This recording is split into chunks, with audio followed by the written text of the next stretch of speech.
good morning, good afternoon, good evening, whenever you're seeing this. Hello, everybody. First things first, I would like to apologize for the late upload.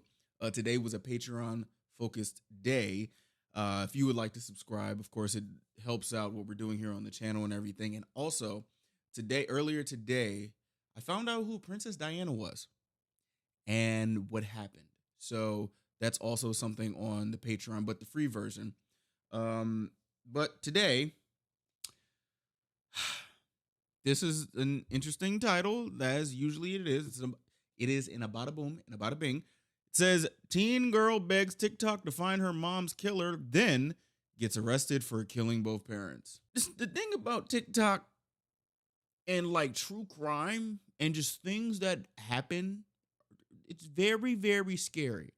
Like very, very, very, very scary, to the point that there are people, because it literally, when you go on TikTok, you literally don't know what you're gonna get. I'm not gonna lie to you. If you've seen my reposts, you can tell that it is a wide range of things.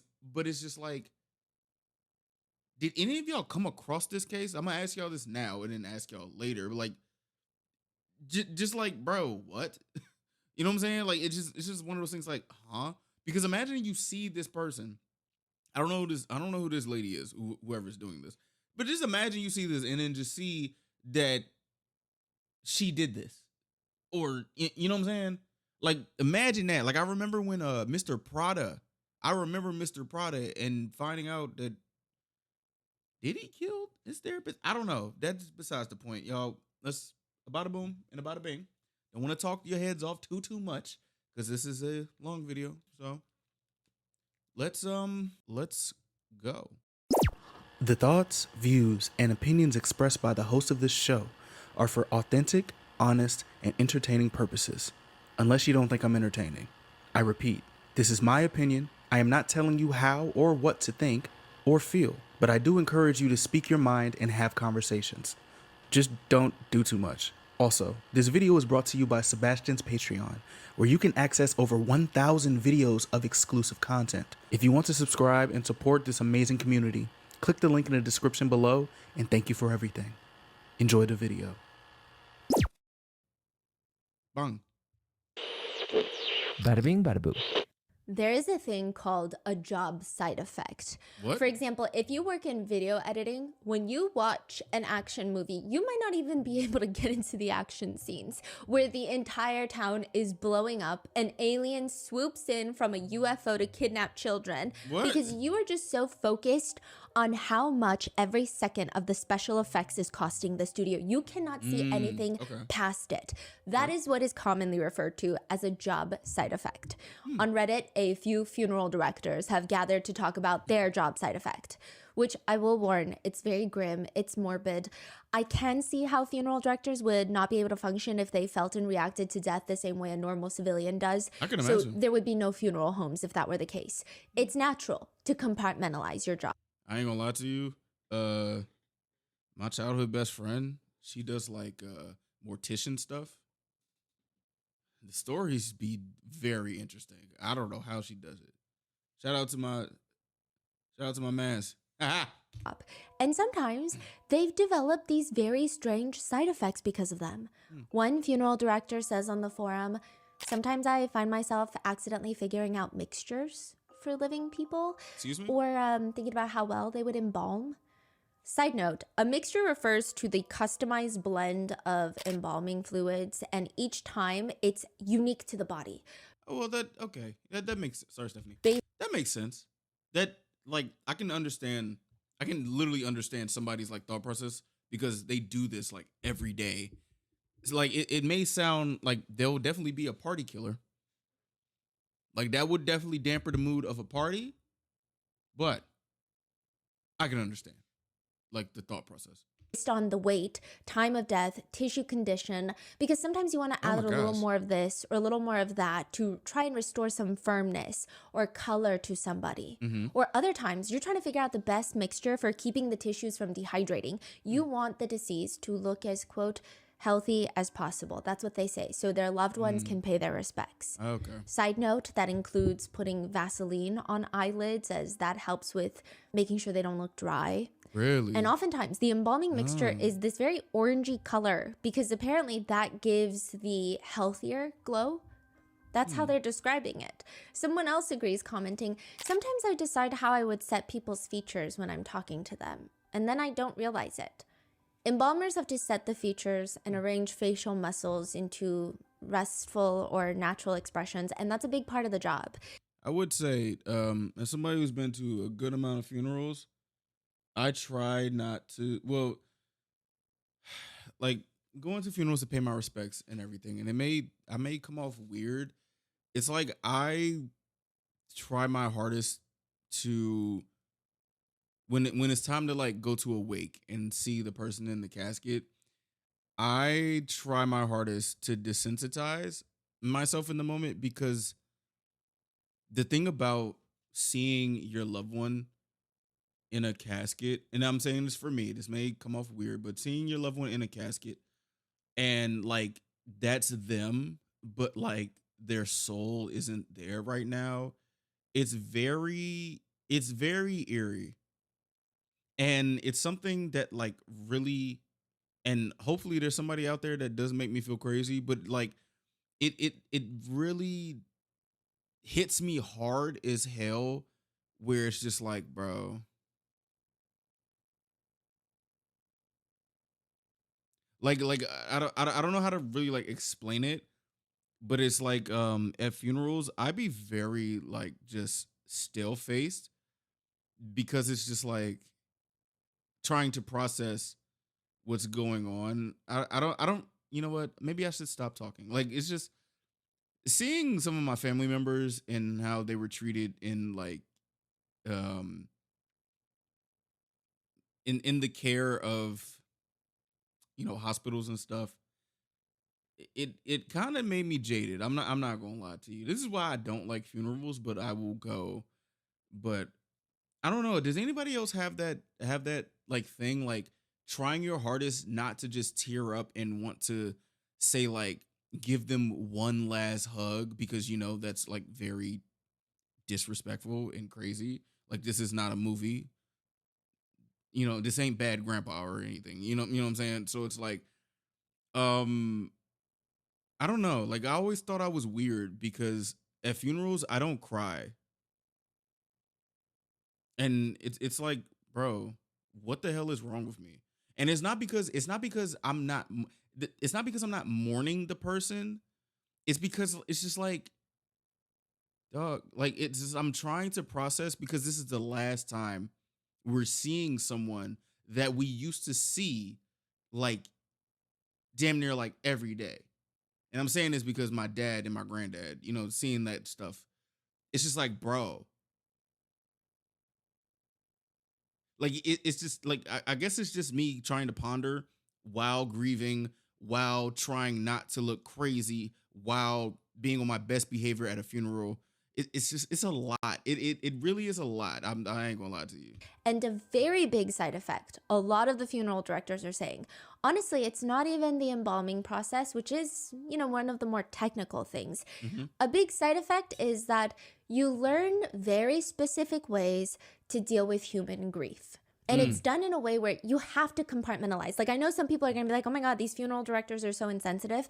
But you would not be able to do this job and help these families if you felt every little pain that everybody felt. Yeah, on a daily, hourly basis. I mean, a lot of busy funeral homes, they have at least one funeral a day. Mm-hmm. There's no way that you can sit there and really soak in all these feelings. That would be just too much emotional trauma. Like, you would never make it. I never thought about that. Fuck. Oh my goodness. Yeah. One funeral director online states, I mean, at the end of the day, though, it is a business. It's not a social service. It's a lot to coordinate. And you have to learn a lot of these small talk lingos. We like to call it a small dark wedding because you pay for the production. People shouldn't be surprised because it's supposed to be a memorable event, and memorable events are expensive. Yeah. And so you learn these little ways of talking to clients. For example, you learn very early on not to say things like good morning, good night, happy holidays when you pick up the phone, or For when you hang real? up the phone, or when you say hi or bye to any customers who walk in. Additionally, phrases in their experience that don't do well, they say they cringe every time they hear people coming to other loved ones' funerals and saying this to the grieving families. It typically consists of they're in a better place now. Oh my They say don't gosh. say that one. Yeah. Or at least they're no longer in pain. Or I understand. Yeah, yeah. Ooh. I can definitely, oh yeah, because I'm not good at small talk. But like I'd say I'm also very awkward. Like if somebody says good morning, I'm like, oh, good morning. But it's just like I'm just trying to be polite, or like my condolences, or they're in a better place now. These things, like it comes off like good hearted, but also at the end of the day, and learning while talking to you guys, like not everybody is on the same wavelength. You know what I'm saying? Like, y'all know I'm a Christian. I talk about God and all these things. I put God in my speech and everything, even though sometimes I do curse. I'm a work in progress. But I be seeing some of the comments, and I saw a couple comments like that like some of y'all don't believe in God. You know what I'm saying? So it's just like I can see, like, in terms of a business like a funeral or a funeral home, is like there are things that you shouldn't do because this is a business, but sometimes that humanistic, like, politeness comes out, and you do have to unlearn that in the job that you're in. I can see that. Ugh. Oh my gosh. And interestingly enough, one of the funeral directors writes on Reddit the words, I'm sorry. Yeah, unless you're apologizing for something you've done, don't say those words. Interesting. Especially if you're a funeral director, too. So did they say what are you supposed to say? Just hello. Oh. We're here for you if you need anything. And it's a little I strange. see. And they've seen so many eulogies, they've seen so many people passing by, they kind of have an understanding of how things work. And it's very, very rare that a eulogy is to go viral, especially when it's not dedicated to a politician or a celebrity that's passed. I don't think I can name off the top of my head a eulogy that's gone viral in recent years or any years except for this one. This eulogy is given for the joint funeral for a couple by the name of Kristen and James Brock. Both of them were killed in their sleep, and the killer is still on the loose when this joint funeral takes place. Cool, People what? are psychoanalyzing everything about this eulogy. Even body language experts are going on mainstream media, news platforms to talk about the things that they're getting from the delivery of this eulogy. I mean, they say, quote, we're not seeing these short gasps of breath, you know? They're never touching their face. They're not wiping away the tears because there aren't any. Not gonna lie to you, just stuff like this. We're not. I feel like stuff like that should not be on social media, bro. Oh my gosh. Well, it would make sense, mourner or murderer. Well, if this is a TikTok person, obviously that could be something. But stuff like that, I feel like it's just so, no, don't record, no. But in this case, I guess. But oh my gosh, I feel like certain things aren't for social media. I ain't gonna hold you. Seeing upheavals of emotion. We're not seeing those gasps of breath. And throughout the entire eulogy, their tone stays strong, just burning right through this, talking fairly quickly. Seems like they're trying to get to the part where, it's almost like they're trying to get to the part where they talk about themselves again. What the There hell? are no pauses to gather themselves or anything of that sort. Okay. Other netizens are more focused on what's being said.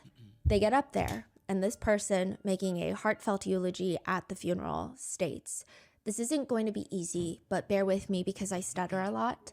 I just wanted to say goodbye since we never got the chance to. I was so used to you guys always being here that I never once thought to imagine y'all not being here. Your heart will finally be healed in heaven, and neither of y'all will be in pain anymore. Although that gives me so much comfort, your fight is not supposed to end here. Thank you for all the life lessons you taught me. You were such a beautiful soul with so much gratitude. We can't always choose the music life plays for us, but you can choose how we dance to it. Kristen Brock was always dancing, and they will save a seat for me in heaven, like they saved a seat for me in this very church.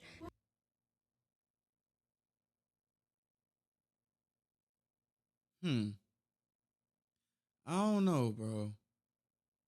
Huh. When someone tries to tell you anything, no matter how important it could be, just listen, because you never know when it's somebody's time to go. You could say goodnight and wake up a few hours just to find out they aren't there, despite their joy and their love. So just listen. And never take a hug or anyone or anything for granted, and love with all that you have in you. And lastly, my take of not taking people for granted, I want to thank my family, also known as my cat family, my grandparents, my siblings, for helping me through my worst nightmare.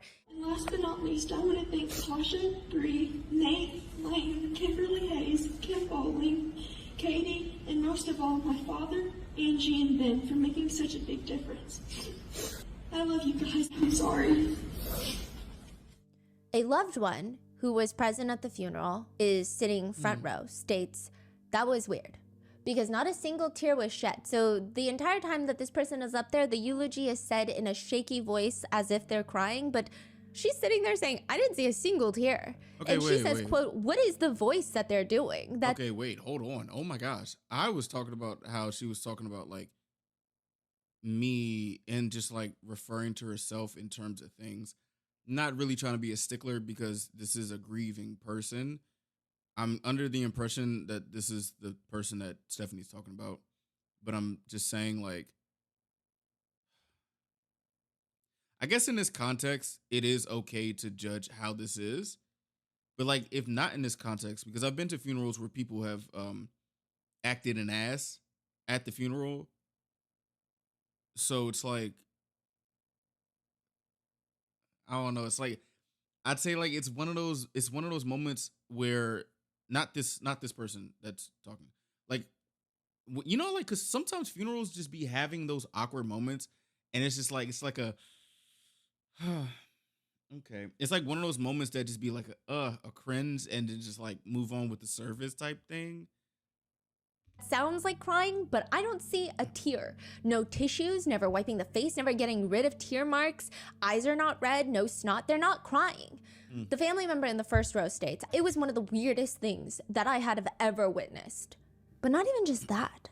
Apparently, this person gets off the podium and goes one by one, greeting the loved ones of the deceased and giving them each hugs and saying, I'm sorry. And that brings us to the question. Why is 17-year-old Sarah Patrick apologizing to everyone when her mother and her stepfather were killed that night, while she and her little sister were asleep in the same house? What the? And why will she be arrested months later after this funeral for killing the two of them?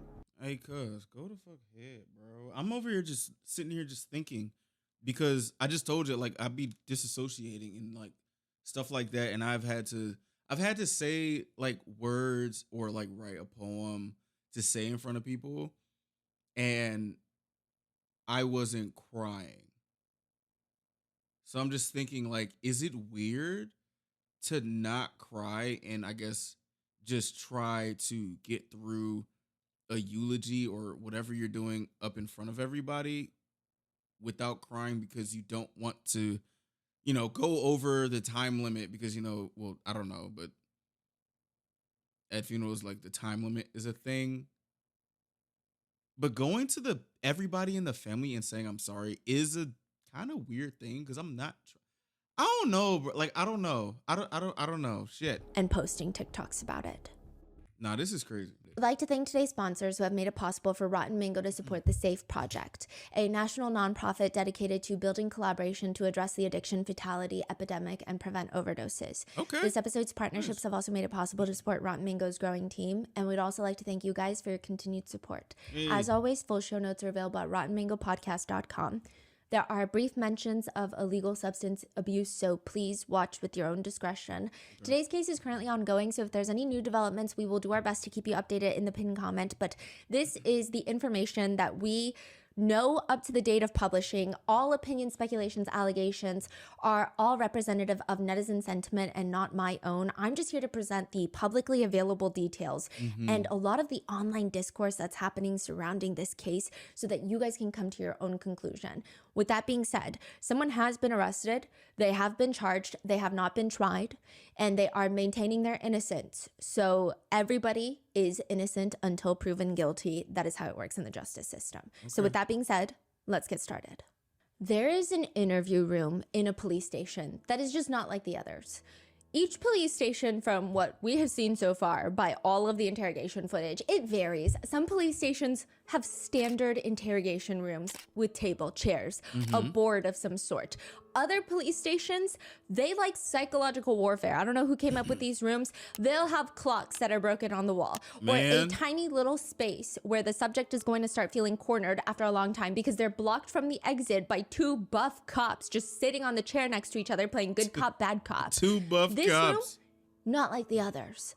In fact, it's actually kind of cozy. It's really off-putting. You've got the entire police station, you've got the desks of the officers, you've got the interrogation rooms, you've got the little jail cells, and then you have what looks to be a random living room in the middle of the police station, but it's not a break room for the cops. It's an interrogation room. What the hell? That look like the joints, the waiting rooms at apartment complexes. Well, an interview room. There's like a open seating area? No, it's closed. Oh. But it's like a living room. You open the door, it looks like a quaint little living room with armchairs, usually a rug, lots of artwork, pastel colors. The lighting is less harsh. It's not like that bright fluorescent light that you see in police stations. It's almost like that warm, no overhead lamp type of light. And it's because that is where you bring in children. Oh. You bring them in and you have very specific investigators who are adept at asking these kids the right questions without leading them to figure out what they saw and what they know.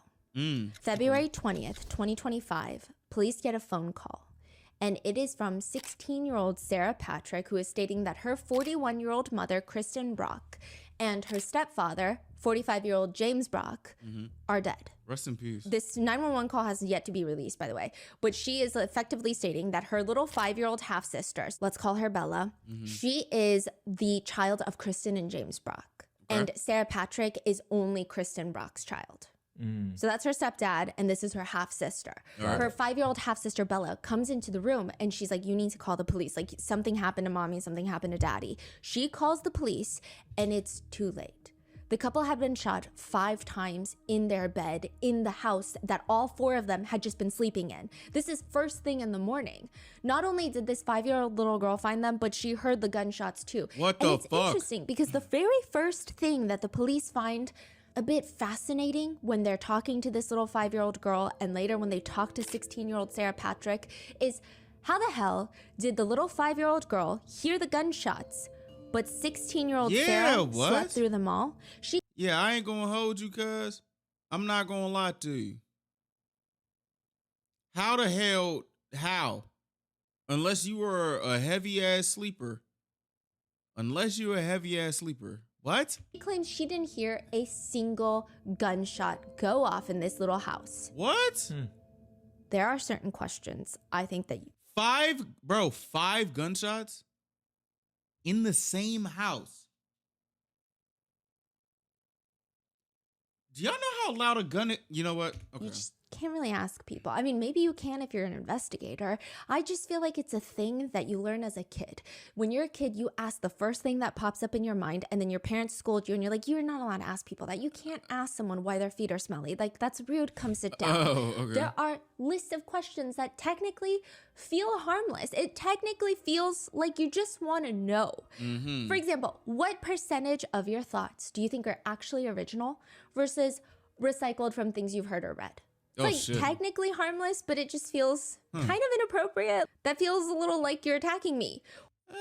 Not really. No, actually, because I would ask that type of question just to like think. And a lot of my questions be getting me in trouble. That would be like I would say because I be thinking like stuff like that are like brain games to just have randomly. Because I love like thinking questions and thinking and stuff like that. If somebody gets offended by it, I'm like, damn. Well, you don't like to think. Okay, sorry. Or if you had to assign a monetary value to an hour of your time based on what you actually accomplished, what would it be? Oh, or shit. Do you think your face would look better or worse if it were perfectly symmetrical? And then Oh, that is a question that I literally ask myself every day.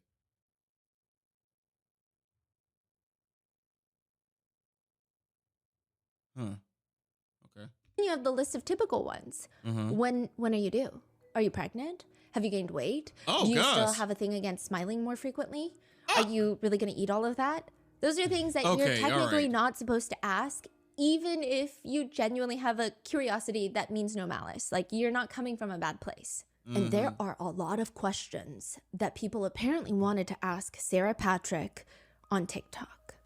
Sarah Patrick reaches out to a TikToker by the name of Allegedly Reportedly, and she DMs her asking her to, quote, search up the Brock case. It's kind of a straightforward, contextless, maybe even cryptic message.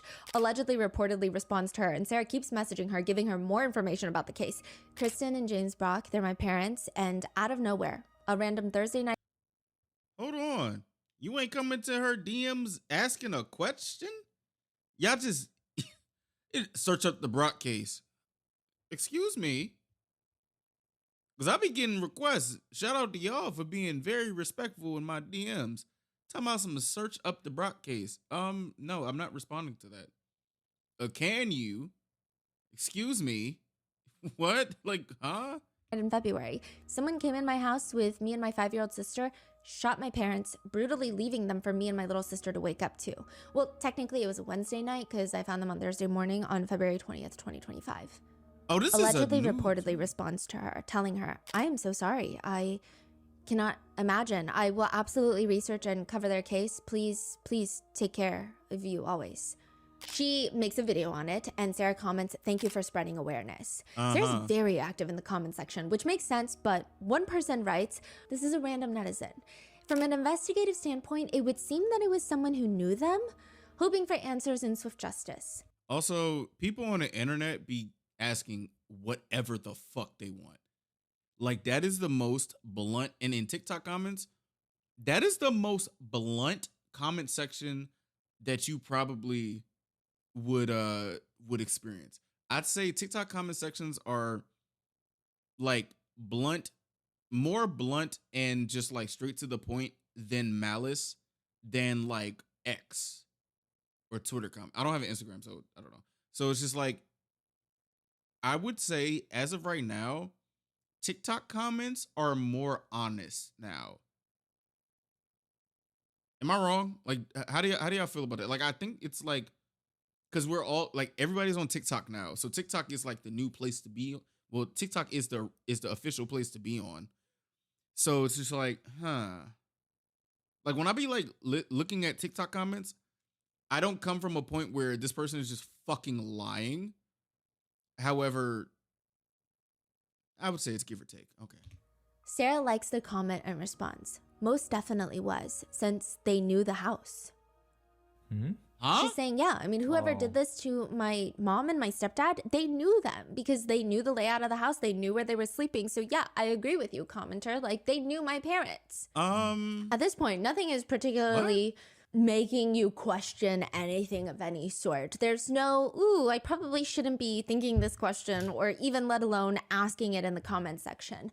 At face value, at this point, everything seems normal, even on Sarah's dad's Facebook account. So it gets a little bit confusing, but this is Sarah's biological dad. He and Kristen Brock, one of the deceased, shared 2 children together, Sarah being one of them. They've been long divorced. That is why Kristen has now married James, Sarah's stepdad. So he's even posting like, anything will help. Please keep sharing this case because we need to find the killer or killers. They're still out there. To which someone comments, I still can't believe no clues, no prints, feet, hair, anything. I mean, by this point, months have passed. The funeral has passed. Damn. Months have gone by. No arrests have been made. The police have been pretty tight-lipped about everything. Sarah is on TikTok reaching out to true crime content creators because she's like, no one is talking about the case and the police are not going to get tips if no one even knows that this happened. I live in a small town in Georgia, like 45 minutes west of Atlanta. Or is this like what they did with the David case? And also, I have been seeing some things about that case. I'm not going to say anything about it until everything happens, I feel like Stephanie will probably say something about it, but it's getting really it somehow it's just getting worse and worse and worse with the trial and everything. But like, what if they're just waiting and seeing what's happening? I don't know. I don't know what to do. No one's talking about it. Sarah takes her dad's Facebook account to comment back. It's Sarah, by the way. I know, it's hard to believe it, and there's got to be something. Hopefully the police are just not telling us anything for our own sake. Is she normally like this active about like other things? Or is this like or is this like the first time she's like active as fuck on stuff? Because that could be a clue, but also it could be somebody who is actually trying to get to the bottom of what's going on if she didn't do it. It seems like she's very involved online of being the push of getting this case out there, which again seems very natural. Kristen's father has come out to say, so this is the mom's dad, the deceased dad. This is Sarah's maternal grandpa. Okay. He says, this is just so horrendous. You just can't imagine someone would come in and just take the life of two good people. And I want answers. What's going on? And clearly the cops, they want answers too. I mean, it's not the most common occurrence that a police officer will attend a funeral that's associated with a case that they're working on. It's not unheard of. Usually it happens when you're dealing with organized crime. A lot of former like mob bosses, organized crime families, they've had a lot of undercover law enforcement show up at funerals of people that are involved in the enterprise, if you will, to study the network, the food chain. Sometimes undercover investigators will show up to victims' funerals if the killer hasn't been caught yet. But it's not protocol. It's not necessarily required, but it does happen. Right. And they're watching just for anything strange. They're also lurking on social media, trying to see if anything feels off. Clearly, Sarah's biological dad, the ex-husband, a usual first person of interest, biological father of two of Kristen's kids, contentious divorce battle, custody battle. He writes on Facebook, it's not fair. It's when not. did he write this? This Years is like ago? a month after the the murders. It's not fair that they're not here. It's not fair for the kids. It's not fair for the families. I'm sick of waiting for answers. I can't wait for them to catch the assholes that did this. Please excuse my language, but I'm angry. I'm going to check something real quick. Give me a second. All right, I was checking to see if like there was any updates. Apparently, the trial got extended to August of this year, so next month. Wow. He posts a blurry sonogram photo where he writes, exactly 17 years ago, it was the happiest news. Me and Kristen received the happiest news of our lives. And it says February 21st, 2028. And that was a sonogram of baby Sarah Patrick. 2020. And he's saying almost exactly 17 years from the date that this sonogram, the doctor's appointment happened, she was murdered. Fuck. That was like the best day of my life and the worst day of my life. Oh my He's saying she gosh. was taken away the exact same day. I was just going through the baby pictures and noticed this. This is crazy. Oh my gosh. And other than that, it doesn't appear that he was acting suspiciously or strangely after the murders. The police kind of rule him out. However, they do notice that something odd occurs at the funeral. From a recording of a eulogy given by Sarah Patrick, the daughter of Kristen and the stepdaughter of James. The eulogy itself starts off, well, I don't want to say typical, but it's like what you expect. Sarah states, for those of you who don't know me, my name is Sarah and I'm Kristen Brock's daughter and James Brock's stepdaughter. Although there's nothing we can do to bring them back, we still have control over how we treat people with us today. Therefore, when someone tries to tell you anything, no matter how important it could be, just listen, because you never know when it's somebody's time to go. You could say goodnight and wake up a few hours just to find out they aren't there. There's some interesting parts to the eulogy, like when she states, as for my mother, everything we went through does not define what kind of person or what kind of mother you were. You were a beautiful, kind soul with so much gratitude. Okay. And it just makes the police kind of tilt their head. What? You're- How the fuck? Okay. What? I'm just like sitting here thinking like, I'm like, wait, this is, Because people when they're trying, because not everybody masters grief well. And I'm just sitting here thinking like, and also, sometimes police will probably make a reach to like get a step in the door for a case.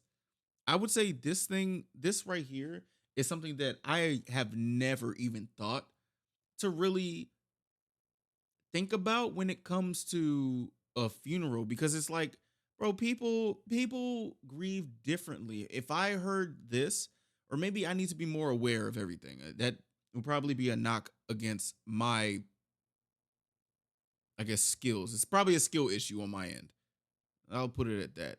But like, I'm not analyzing the daughter of anybody, especially, I don't really like to profile people, but she don't look like somebody that would do that. And I'm not saying like she's not capable of doing it. Anybody's capable of doing anything. But I'm just like sitting here like, how did you make a connection? Is this like a hindsight type of thing? Because it's just like, how? Like, literally, how did you make this connection without reaching? We were gonna see, but that's just so interesting. Like, I feel like there are things that in life that you just don't touch or like don't like make sense or try to like force yourself to make sense of.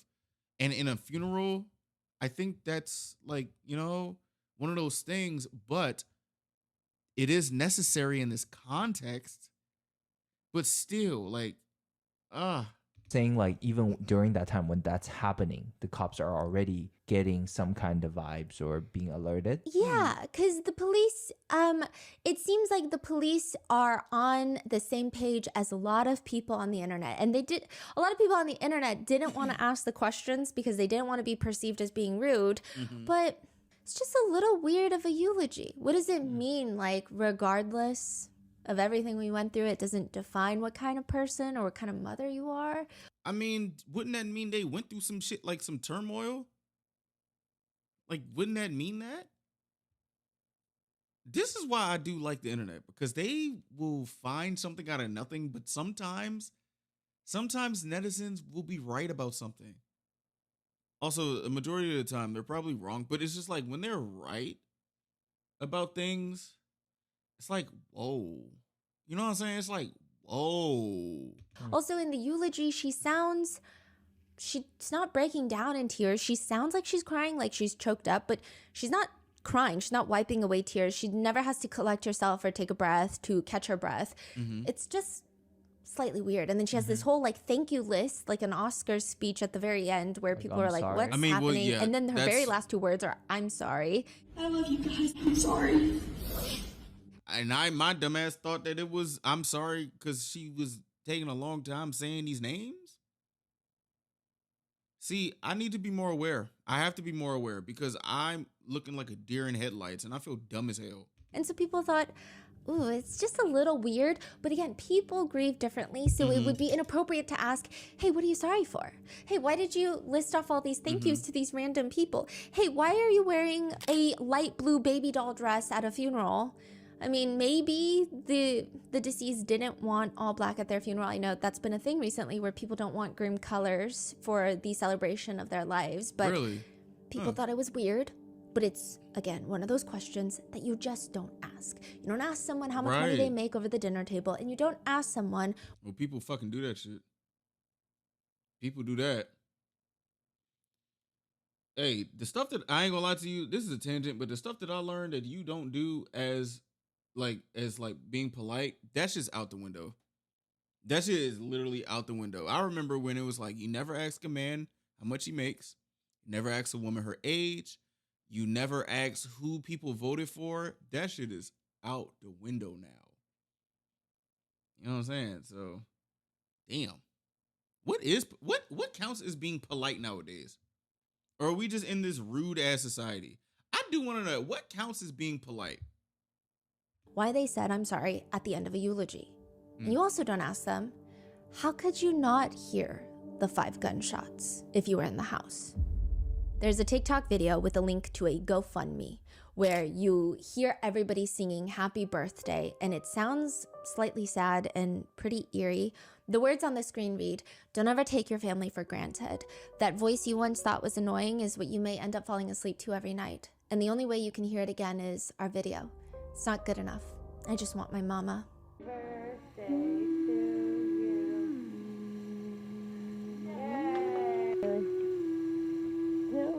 And it's Sarah Grace posting collage photos of memories with her mom and her stepdad. Another TikTok video shows her with mascara running down her cheeks. Okay. Like, it's pretty dramatic, almost like you would imagine like those animes when people cry and then you see the mascara running down, almost like liquid coming down, and you see the tear streaks.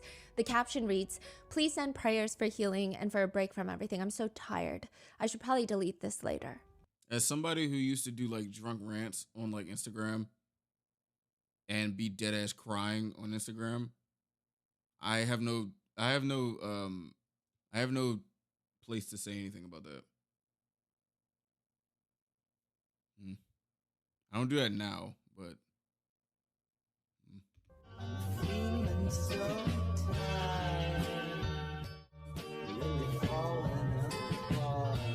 And because a lot of people who found Sarah Grace through allegedly, reportedly, or through some of these TikTok accounts that are reporting on her parents' case, they want to ask, but they also don't want to ask. And a lot of people wrote this in hindsight. They're like, hey, when this was all going down on TikTok and she was actively posting TikToks, I really wanted to ask, why are you filming yourself crying? okay, yeah, we're in a hindsight type of thing right now. That's what I'm thinking.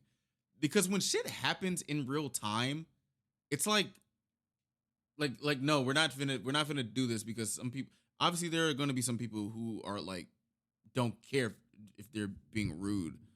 But it's like, if we're speaking from hindsight, then I feel comfortable speaking more in this.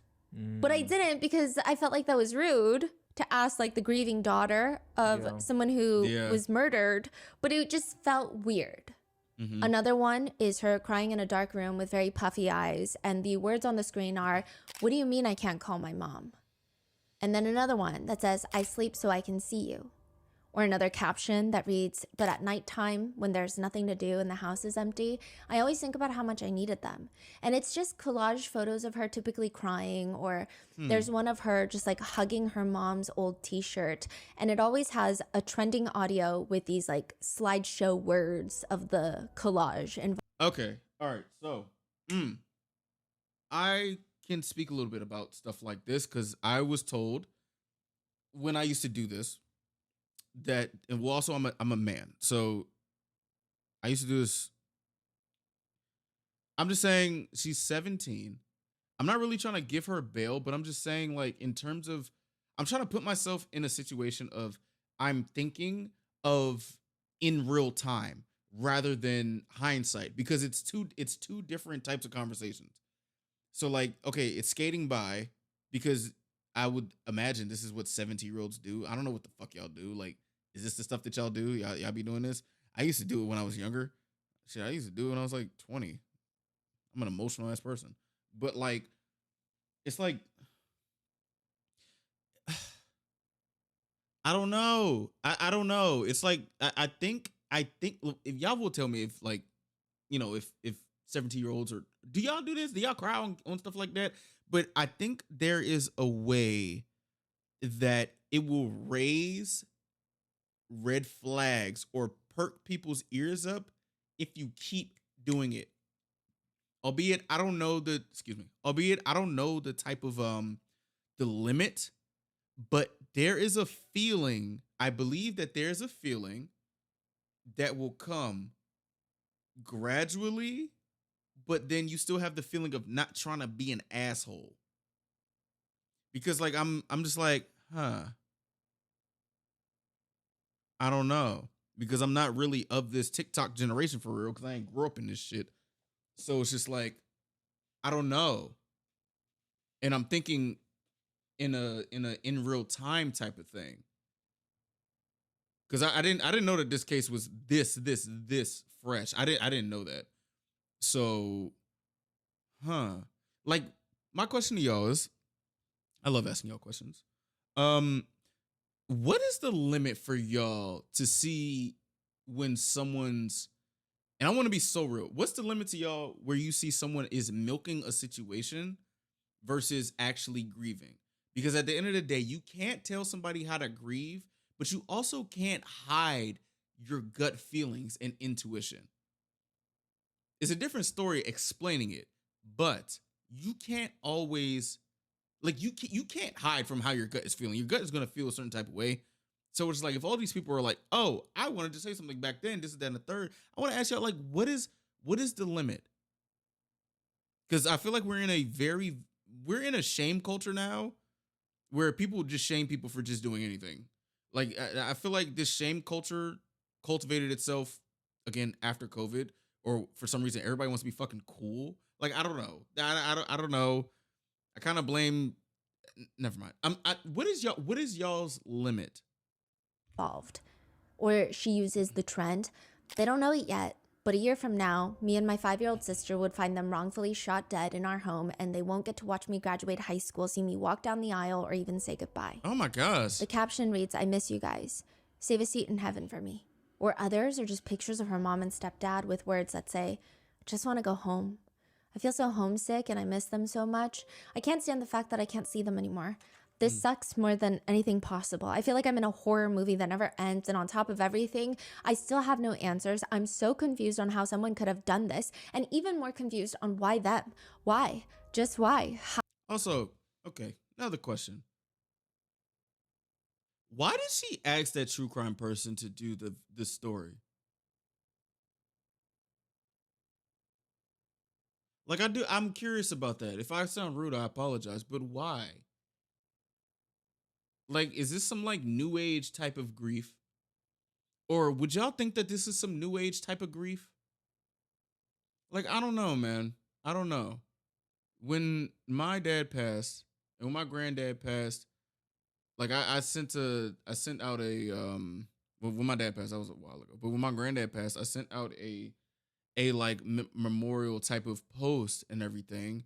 But I just left it at that.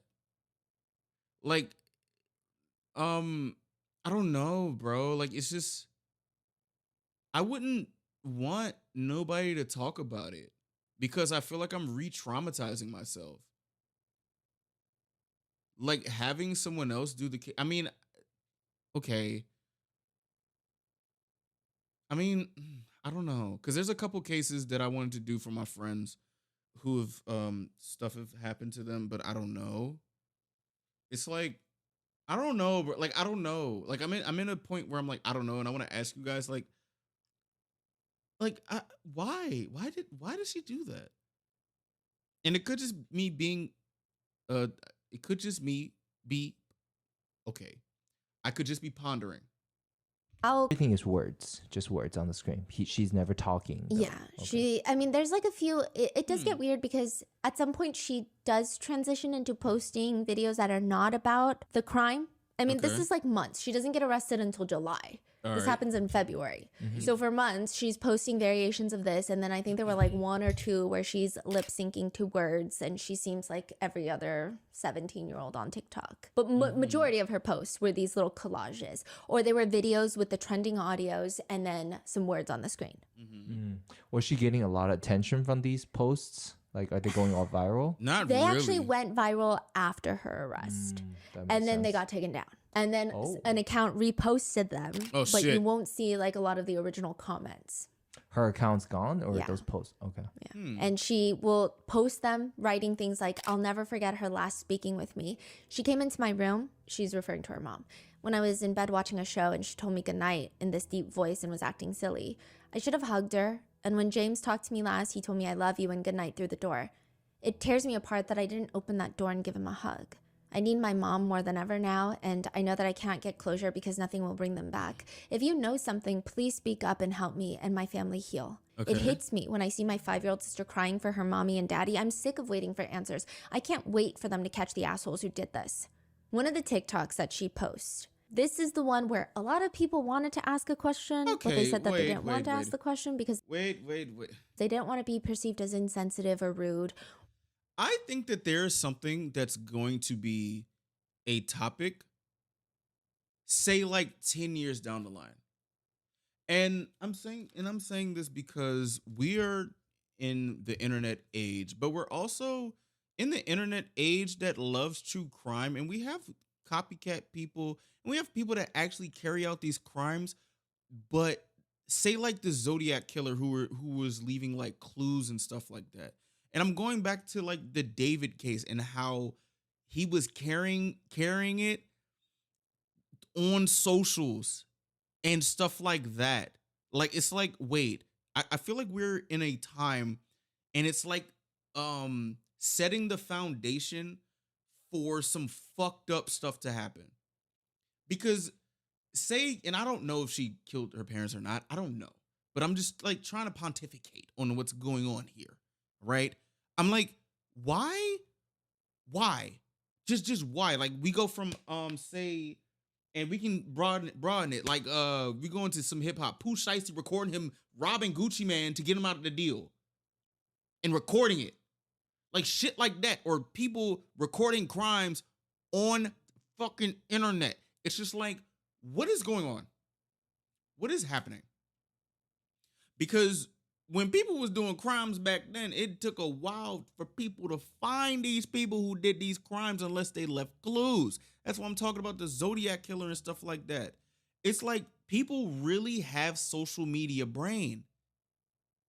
Like people literally have social media brain to the point where they leave like clues and stuff and just like be on social media doing all these types of things. Like I feel like, you know how like Netflix documentaries or all this stuff happening. Like I feel like there's going to like people do not understand a digital footprint. And it's clear that people don't understand a digital footprint. And it's like, is it social media brain or is it stupidity? Because I just don't understand. I don't understand. It must be social media brain, or people don't think that they're going to get caught. Like I remember when TK literally recorded the race in front of his freaking mugshot wanted poster. Now he got 55 years. It's like, yo. It's like, wait a minute, what is going on? And like TikTok being used as something as like, please find my mom, please, this is that and the third. Again, I'm not saying that she did it, but like I'm sensing a pattern of like cases going on, and I'm not trying to act like the old dude. I'm only 27. Yeah, some people may say I'm old, but it's just like, yo, what? Like what? It's just like, wait, what is going to happen 5 years from now? What is going to happen 10 years from now? Like, it's just stuff like that. It's just like, wait, what is going on, bro? Sorry, I had to get this off my chest for this tangent, because it's like, wait, there's something happening in there. I think there's something changing in, let's say, society and stuff like that. You know, I can't really pinpoint it. I got to think a little bit more and do some more research, but I don't know. Again, not again. What do you guys think about it? Like, I feel like there's something that's going to be a trend, and I don't know, man. I don't know. Maybe my intuition is right. Maybe my intuition is wrong. Maybe I'm the crazy dude on the corner of the street just yelling into the ether. I don't know. But I don't know. Like, just, Or they didn't want to make it seem like, but it was a genuine question that I think a lot of people had. The first picture of the slideshow is her posing in a mirror selfie. She's wearing sweatpants, a cropped corset looking shirt. She's got maybe like half of her midriff out.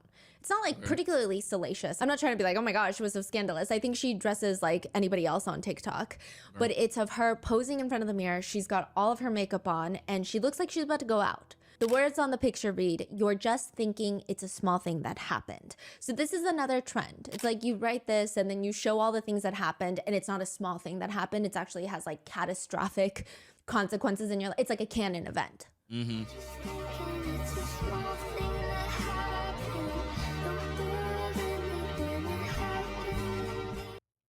also, say like in real time, if I was to see this, I would think like this is somebody using TikTok as their diary. because I would assume that these numbers weren't these numbers when like back then. I would assume that because because people use social media as their diary. Like I've been seeing a lot of shit on TikTok that I feel like I shouldn't be seeing. So it's just like if I'm sitting here looking at this in real time, I probably would be like, "Damn, girl, I'm so sorry that you're, you know what I'm saying? Like I'm sorry that you're feeling this about like feeling this way. I'm sorry what happened with your parents and everything." And I would scroll cuz it's like you're grieving. Okay, this is something that I can understand you're grieving. Finding out that you're possibly the person that did it, it's like, you know, like those things where people be like, "Oh, we're in a true crime documentary right now." And that's just like, "Oh, it's a funny joke, haha." But it's like, is that not crazy? Is that not weird? Like, what the hell? You know what I'm saying? Like, what the hell? Which is a trend, but people thought it was kind of weird that she's referring to her mom being murdered in the house that she was also asleep in as like, you just think it's a small thing that happened. I mean, maybe she's just misusing the trend. And also, I know how loud a fucking gunshot is. 5 of them bitches? Bro, what? They ain't wake like what? 5 gunshots. What? That is what? Unless you're a heavy sleeper, then okay. Then all right. Then, well, you're a heavy sleeper, so that makes sense. But 5? Which is maybe odd at best. But it's weird that the very first picture of her is with her makeup on and looking relatively put together, and then the rest are just slideshows of her bawling. Some people are saying, well, that's the point of the trend. You're supposed to show yourself normal, and then as the trauma progresses, and that's the trend. Others are saying it's still kind of weird that she's doing these trends, but then others were arguing, well, maybe she's doing those trends because she wants attention on her mom's case to get it solved. So there was a lot of back and forth, Could but be true. a lot of people just thought it was maybe one too many crying videos, but they didn't feel like they were in the place to judge. That's what I was saying. That's what I thought. That's why I asked you about the limit. Because learning about social media, you learn a lot of things. I ain't gonna lie to you. Which I agree. Another strange thing that people had questions about is there was someone commenting asking Sarah, what was the weapon? Water gun emoji or knife emoji or question mark, meaning like what was the murder weapon? What the hell? And Sarah just comments back, water gun emoji.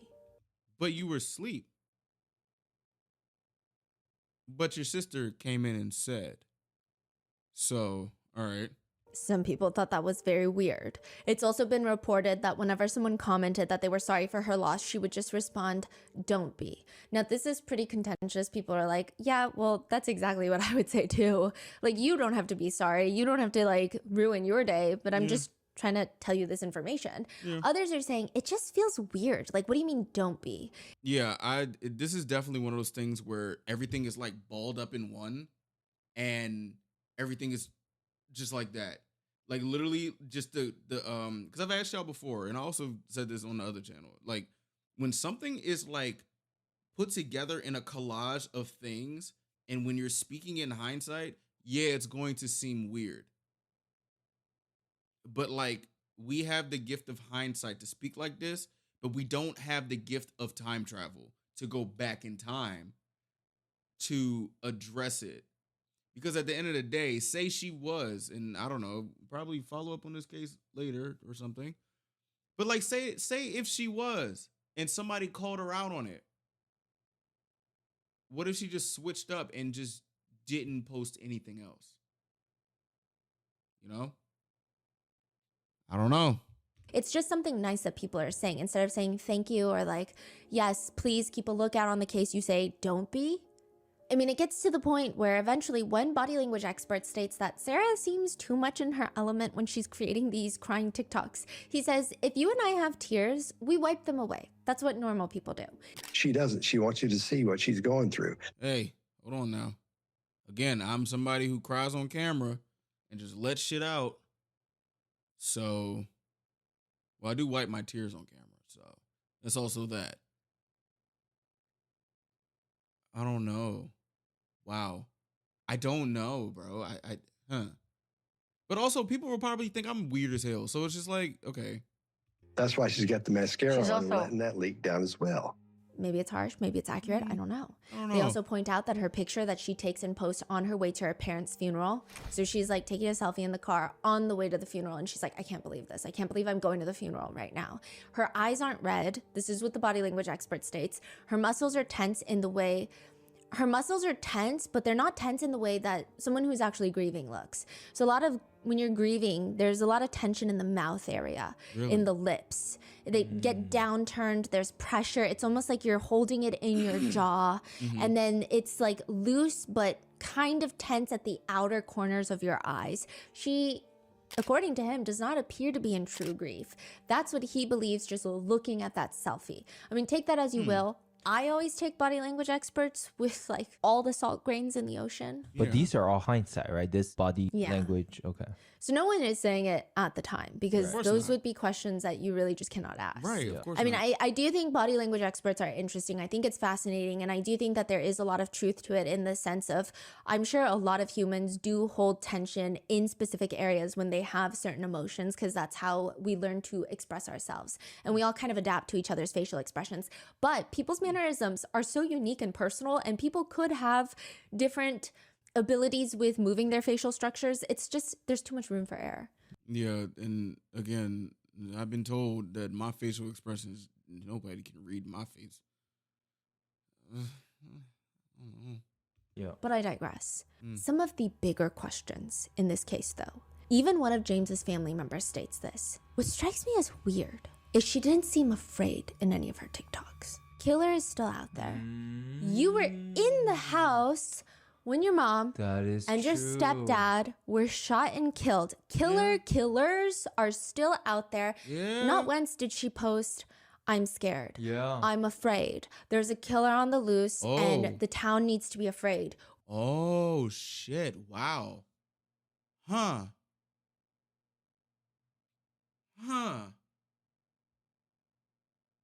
Now that you mention it. Wow. Okay. Huh. We don't know what they're going to do. We don't know who these people are. We don't know what they're capable of. What are the police doing? There is not much fear. Right, It's right, more right, so, right. I can't wait for them to catch these assholes. Please help me catch them. She also states this is James's niece, so the stepdad's niece. She has no blood relation to Sarah Patrick. Okay. And she says, She lost her mom. She deserves to be sad, but the weird TikToks just kept getting more weird. So, I mean, what are you supposed to? It's very, I don't know what to say about it. I mean, Sarah comments on another TikTok and she says, I'm Sarah. So she's referring to one of the true crime creators talking about her. And she's like, when they said that I'm awake, I actually went to bed around 12 p.m. I think she means 12 a.m. that night as the latest. And I first heard the alarm no more than like 10, 20 minutes before I went to bed. So she heard this like alarm go off in the primary bedroom. This is James Brock's LVAD machine. He's got a heart machine that he's always plugged into because he has really bad heart problems. He had open heart surgery multiple times. He was waiting for a heart transplant. And that alarm will go off for all sorts of things. It does seem like that alarm is slightly sensitive from what I can see online because you have to be because, I mean, he could literally die from his heart not working properly and pumping blood. It's a machine that helps his heart pump blood. Oh, shit. Shout out if to that science. stops- What the hell? Yeah. He will pass. So Right. there's alarms that are embedded on this machine. And she said that she heard the alarm go off maybe like 10, 20 minutes before she fell asleep. And she kind of mentions it's like a common occurrence. It goes off. They have to fix whatever's wrong with it. Sometimes it could be like it's administrative. Sometimes it's not a big deal. If it is a big deal, then the alarm gets louder. You go to the hospital. She thought it was just like a normal day. She goes to bed. She says, I was already really tired and I wasn't hardly even able to hear it due to my TV and my sister's TV and my heater. Plus, my door was barely cracked open when I went to bed. So she's saying she went to sleep super early, heard the alarm go off, and then just knocked out, didn't hear anything else until she was woken up by her 5-year-old sister who was like, oh my gosh, you have to call the police. So people, they don't ask, but they kind of want to ask, how did you not hear the 5 gunshots? That's what I'm saying. I'm over here thinking like Okay, 5 gunshots. Depending on what the gun is, I don't think you have a switch on the gun. I don't know. But it's like, I don't like within 5 gunshots will probably be able to go off within 3 to 4 seconds. 3 to 5 seconds, depending on how it is. So if you are asleep, you probably won't hear it.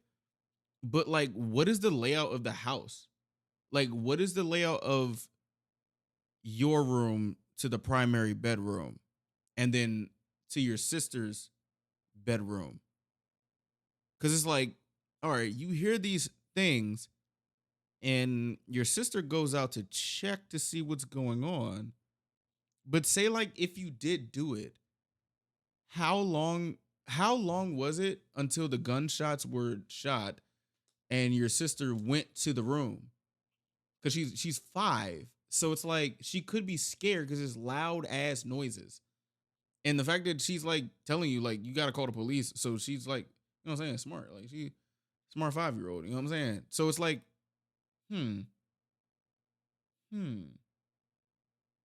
Because if she did do it, that means she shot the gun, then went to her bed to do the little fake little sleep joint. Then the sister came, saw what's going on, then came back to the room to say, you got to call the police. So either you're quiet as a church mouse pissing on cotton, or this timing is so precise that you damn near a professional hitman or something. That's if you did it. But then again, if somebody came in and did this, any forced entry, any broken glass, any broken door hinges, any broken windows, any of that, like somebody came and just killed your stepdad and your mom and then left to leave no trace. So you mean to tell me that this was damn near an assassination? Like, I'm just trying to make sense of what's going on here. They did that, then left. Like somebody was literally coming to kill them, and they just left without leaving a trace. No trace at all. Like, we don't know nothing. We don't know nothing at all. Huh. What time was the shot? We don't know. Okay. What time was she woken up? This was like 8 in the morning, 7 in the wow. morning. Okay. Now, what's interesting is that these LVAD machines, I was looking into it, and the initial alarm that goes off, it's at around 85 decibels, which, to put that into perspective, it's like a very loud garbage disposal in operation if you've got like watermelon rinds in there. Oh my gosh. Eat a watermelon, put it in the garbage disposal, turn it on, it's like that whirring sound. I don't wanna do Or that. it sounds like a lawnmower from several feet away, like those handheld lawnmowers. Or it's louder than a normal conversation. But also, like, because I got dogs, you know, Nyla and 10. I get waking up out of my sleep off of one bark. And I gotta get up and just see what's going on. And I'm a heavy sleeper. Nyla's bark is not as loud as a gunshot, let alone 5. Let alone 5. What's the layout of the house?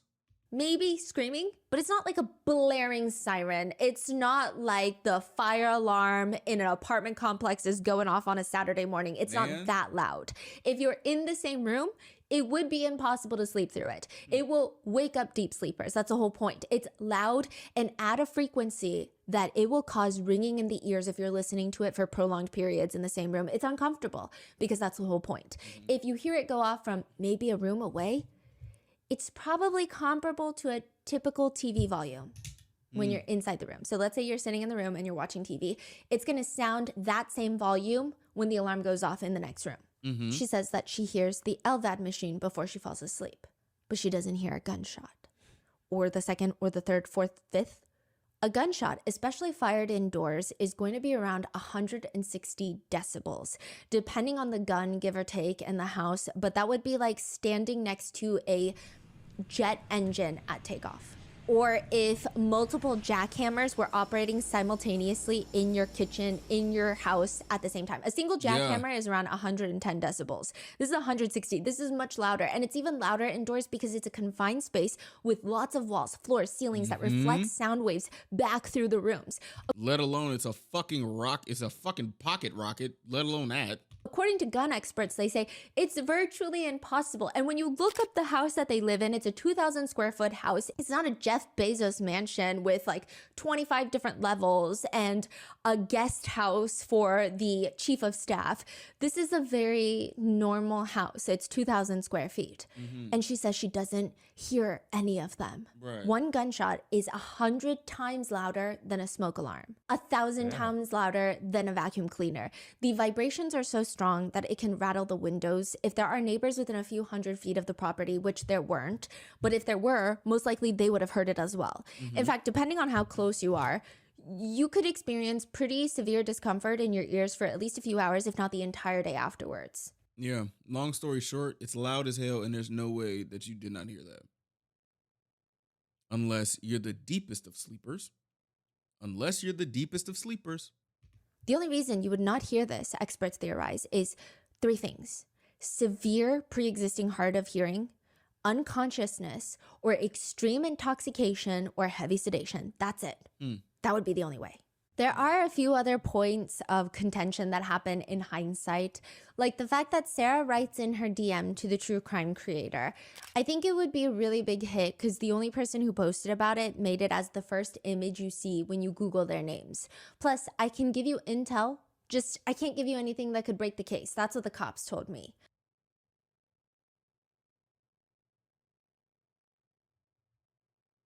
It would be a really big hit. Are you trying to just try to sell it to her or something? Like, this your pitch? Like, what the hell? A lot of people feel like, there's a lot of debates on the wording of this. I would say that majority of netizens think it's crazy. It seems like she wants to get TikTok famous. She's trying to tell everyone it's going to be a big case. It's going to be a big hit. It's going to go viral. We're going to be on trending. And it just seems weird to be the daughter of someone who was found brutally murdered in the same house. However, on the flip side, I feel like I mean, because I get a lot of emails of people that are requesting that we cover the case and the Rotten Mango team goes through it. And I think that sometimes people are trying to throw out anything to get your attention. And whether they think you're chasing views or whether they think that you're doing this or that, it maybe is like, here's an incentive for you to talk about it. Like, just here's everything I can think of for you to talk about it. I can give you like special information that nobody else has. Like, you're probably going to get views. Like, it could be a desperate attempt to get people to talk about it because she wants the case solved. That's been a very big debate. Yeah, that's the only thing. From what That's like the only thing that I would think as to why she would say that.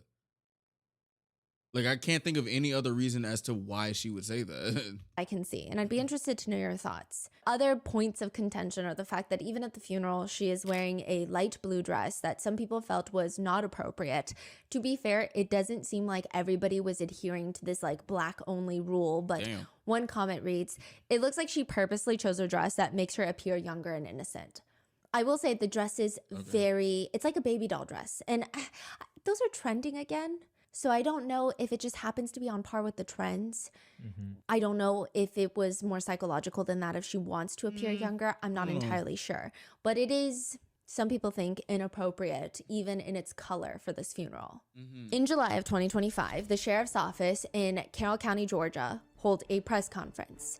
Today, we can confirm that an arrest has been made in the case. Kristen Brock's 17-year-old daughter, Sarah Grace Patrick, has been taken into custody and charged with 2 counts of murder and 2 counts of aggravated assault in connection with the deaths of her mother and her stepfather. The Carrollton Police Department are being quite vague, which is normal for the police. But like, let me tell you, when I say this case is very vague, it's so vague. They keep referencing the idea that they have a mountain of evidence. We don't know anything about said mountain of evidence. Okay, wait, but this is also Georgia. And if this was in 2025, remember when the YSL case was a thing? And like all of that was like, they said they're gonna crack down on all gangs in Atlanta, like, is this like a Georgia thing of what they do in terms of like the press conferences and stuff? That YSL case was a flipping mess, bro. Sarah did not confess. Sarah was not even arrested. Her family is a little particular about the wording of this, but a lot of news media reports are saying that she turned herself in, which almost has an insinuation of guilt attached to it. Like, she turned herself in. She's saying, hey, I did it. I want to confess. I'm coming to the police myself. Her dad is saying that's not at all what happened. We followed the rules. The police were like, hey, we're just going to create warrants for your arrest. So unless you come here tomorrow in the morning, we're going to bring the marshal's office to you. Oh, damn. We're bringing the U.S. Marshals to you to Well, she did turn herself in then. Just didn't say the extra part. arrest you, and it's going to be a big whole thing. So he's saying it's not that Sarah turned herself in. She was told, like, you got to come in, and she was just following the rules. I think that they're very particular about one insinuates guilt. Got it. So that's the dad, right? Yes, the biological dad. Right. And so is he supporting Sarah, or? He thinks that Sarah is completely innocent. Well, duh. That's fork found in the kitchen. Duh. He states that the investigators conducted a 4-hour interrogation of Sarah, which he states that he didn't even approve of. He said that the investigators kept asking him, like, hey, do what you need to do. If you need to go out, get a phone call. If you need to go out, get a drink. If you need to go out, take a smoke, go be my guest. So he goes out. He takes a smoke break, comes back in, and the officers are interrogating his minor child without him being present, which he says is crazy. Yeah. But he lets the conversation continue for about 4 hours because they kept saying that Sarah was giving a witness impact statement. So they were pretending to be very friendly until that 4-hour mark hits. And he says that they just start slamming down photos, crime scene photos, of Kristen and James with gunshot wounds laying in their bed. At the end of it, they started throwing pictures of her parents at us, her stepdad and her mom, deceased with gunshot wounds. Fuck. That were taken by crime scene techs when they came to the scene. So I stopped the interview and told them that we were not going to talk no more, and they let us go. I asked them if they were arresting her, and they said no. You know, I'd say as a dad, you're doing your job.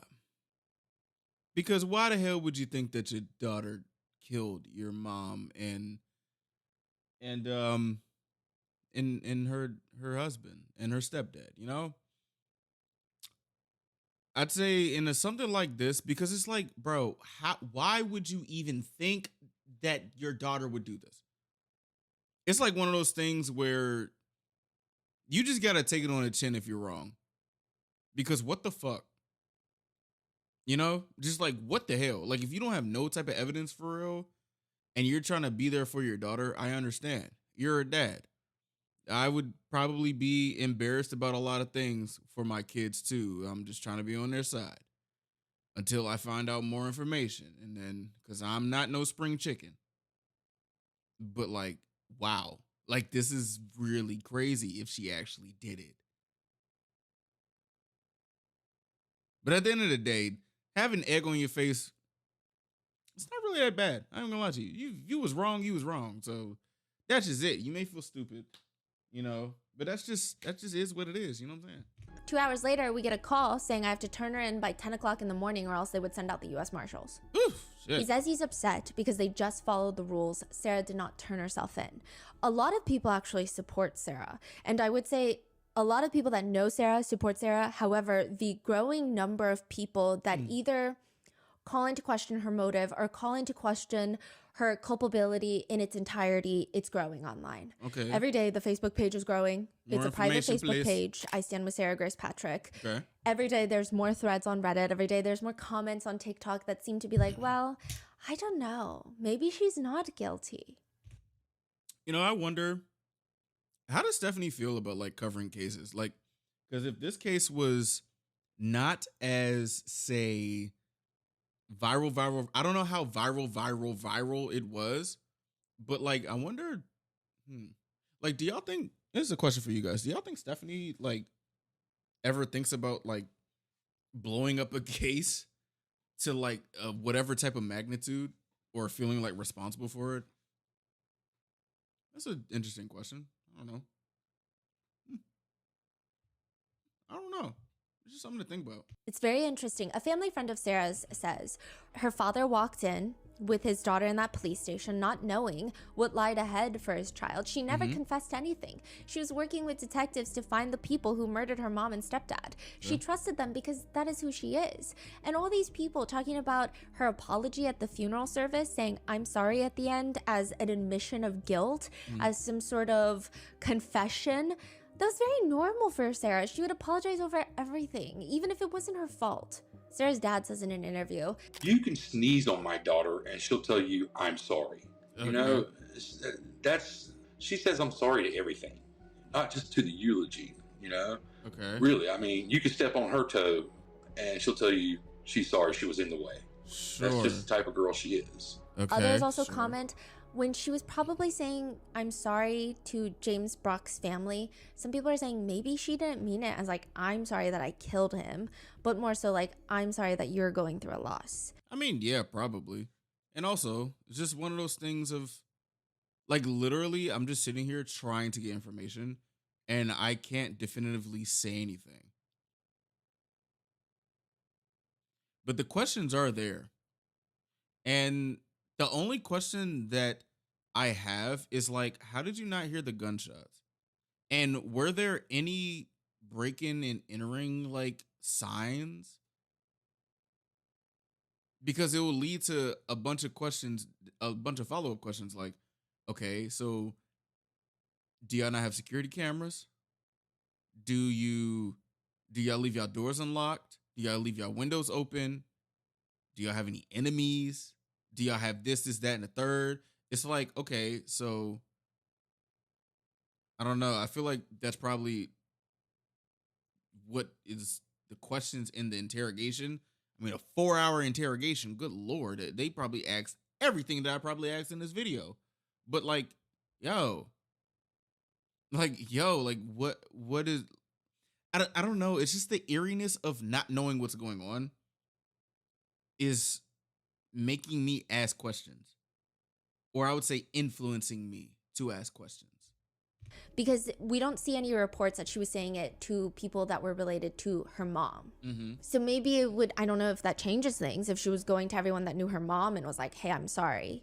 Because that would be a little strange of, no, we should be saying that to you if anyone's saying it. But perhaps she was saying it to James Brock's family because she just felt sorry for their loss. I don't know. Right. It's a little unclear with that one. I don't think saying I'm sorry is an admission of guilt. The investigator on the case later tells a reporter it seemed odd. And also, I'd say, as I am watching these videos and want to do videos on my own in terms of things, I feel like it is kind of, I'm not gonna say dangerous, but I'd say it's risky to have like a definitive stance and speak with so much conviction on something that is up in the air. Because I remember one of the cases where the internet literally, like a lot, with literally the internet blew the hell up was the DoorDash girl. And then we saw what happened.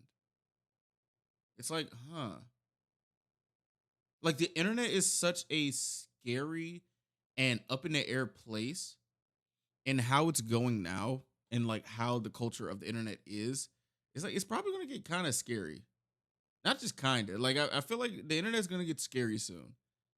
It doesn't really make me nervous, but that for people who get like, if there's anyone who gets like sucked up into just the social media brain aspects of everything, it's like, I'm sorry. And sometimes I be getting sucked up into like the social media brain aspects. Like it's a thing of oops, sorry. It's a thing of like, I'd say me now, I don't have the privilege to just think something and just spew it without getting repercussions. So I have to be careful in what I'm saying. I don't have like the privilege that a regular internet netizen has.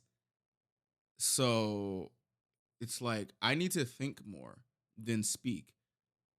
But here in this, and I think this case right here is one of those moments where I just have to hear the facts and make a decision on said facts. And I'm down to do that because, like, I think it's the most. I think it's the most ethical thing to do because I have a lot of questions. Like, I have a lot of questions. I might check out the trial whenever it happens because it just, it's all ongoing. So, It was more like a speech. And at the end, she said, "I'm sorry." Was that "I'm sorry because I may have done this"? Or is it "I'm sorry because I was upset during this eulogy"? We may never know. But they said that it did raise alarms. To do that? A close family friend argues, though, "I have known Sarah and her family since Sarah was in middle school. She and my daughter are best friends. She is very much just a child. I mean, no one online knows her background, her story, and what she's gone through." A lot of people think that Kristen and James Brock were not great parents to Sarah Grace Patrick, and that Sarah Patrick probably had a very rough upbringing. Okay. If you go through Kristen Brock's Facebook page, you'll see that Kristen's dad, so this is Sarah's maternal grandfather, is standing by her also, stating, "If they had something concrete, they would have arrested her a whole lot sooner." And that has been a big point of contention. Again, the police keep saying they have a mountain of evidence. And this is not me advocating, stating that I believe someone is innocent or not innocent. With this right here that we're hearing now, I would say again, I'm going back to the David case of them not arresting him or them not having him as a suspect for so long. That was the first time I've ever like heard or seen something like this happening. And we see what's going on. The realm of possibilities for me, it's like, okay, like genuinely, you can't have concrete opinions on it because it's so up in the air. We will have to see more evidence and learning about how the police be like, damn, like I don't know, bro. I don't know what the police have. Wait, so it took them 5 months to arrest her? People think that is a lengthy amount of time. I will say that Carroll County, Georgia is a very small county. I don't know how many people are on their police force. I don't know if they have the facilities to process a lot of information and evidence quickly. I do know that the GBI, the Georgia Bureau of Investigations, was also working on this case. And they are somewhat a little bit faster, I would think, than a small department like Carroll County. I mean, some people did think it was weird that it took so long. Now, here's where it gets a little bit weirder. The murder weapon was nowhere in the house. The gun was not found in the house. So that would mean that if Sarah were to be the killer, she would have shot her parents and then disposed of the gun. Shot him through. Okay. Oh, also, the sister woke her up around 8. Okay, so that goes against what I was saying of like thinking like how did she not wake up? But also I'm assuming that the sister didn't wake up either. So if that's the case, But what's even weirder is that's totally feasible. That could totally be something that happened, right? But nobody knows if the police even found the gun. They've been very strange about it. And I mean, sometimes police are vague for reasons. And this is a very sensitive case where it's getting viral online and she's a minor. Yeah. But they're saying we can't really comment on that. Who? The police can comment on that? Yeah, they're like, people are asking, have you found the murder weapon? And they're like, we can't really comment on it. So what does that mean? Nobody knows what that means. Are they trying to lie because they think other people are involved? And maybe they're trying to find the owner of the gun? Maybe it has like defaced serial numbers? I don't know. Or does it mean they haven't found the gun and they don't want to admit to it because that would be like, hey, what do you mean you haven't found the gun? Another thing that people point out is if they suspected Sarah Grace Patrick of being guilty from the jump, from the get-go, which is what a lot of people think because she stated from the get-go that she did not hear gunshots and police thought it was strange. Why didn't they test her hands for gunshot residue? Maybe they did. But it's just, I think they're not really helping themselves in this case, at least online. I'm not saying in the trial. I think in the court system, it's probably best if they don't reveal every information that they have. Yeah. Also, yeah, we all know that court and online internet fodder is way different, but people on the internet be talking as if like they are the court. So that would probably make sense as to why like law enforcement and everybody is not trying to get into the internet fodder, because it will mess a lot of things up. We have a lot of examples of that. A lot of examples of that. But at least on terms of online, people are weirded out. Mm-hmm. If they had tested her hands for gunshot residue the day of, if it came back positive, that would have been an arrest instantly. They also took her phone early on in the case. Oh, okay. So she was using her dad's phone to post on Facebook and to post on TikTok. Right. Okay. So if they took her phone, I mean, you would imagine that teenagers are not great at covering up their crimes. So you're saying, like, again, there's so many opportunity to arrest her very early on. Yes, but it could also be argued. This is a county that does not deal with a lot of homicides. You're talking about a very sensitive case where a minor is going to be charged with double homicide, 2 counts of murder, and she's going to be tried as an adult. I think if they believed that she was not at flight risk, perhaps they wanted to dot their I's and cross their T's and get everything absolutely perfect before they made an arrest. However, some netizens argue that as well, saying, what do you mean? They just let her roam about for 5 months? Because if she's capable of killing her own mom and her stepdad, I mean, she's probably at flight risk, considering she was jumping around from family home to friends' houses. She was going to a friend's house in Alabama. It seemed like she didn't have a permanent residence. She had nothing tying her to that town. And you hear a lot about teenagers that run away. Yeah. And but you said GBI is involved in the case, or was involved? It seems like they processed a lot of the evidence, but I don't think that they're involved in the sense of they are leading the investigation. But they are being sent evidence and they are processing it and sending results back. What that evidence is, we don't know. And again, I feel like this almost sounds like I'm advocating to maybe question her innocence. That's not what I'm doing. But also, maybe that is something I should do more, because everyone is innocent until proven guilty. It's just, this is the conversation that's been online. And it's been growing every single day. I would say initially when she was first arrested, everybody, it seemed, was on board with that. She's guilty. People didn't even want a trial. They're like, forget the trial. Forget innocent until proven guilty. No, she's guilty. Look at her TikToks. But now every day, every hour, it seems like there's more comments being like, wait, what's the mountain of evidence? Or new people that are coming into this case that are like, wait, I'm so confused. So they haven't even found the murder weapon. Yeah. What's the evidence that they have against her? So there's 2 sides to the argument. Some are saying maybe they've got no evidence. Others are saying maybe the evidence is so strong, they don't even need to tell the public about it. But Sarah's side of the family is adamant that she did not do this.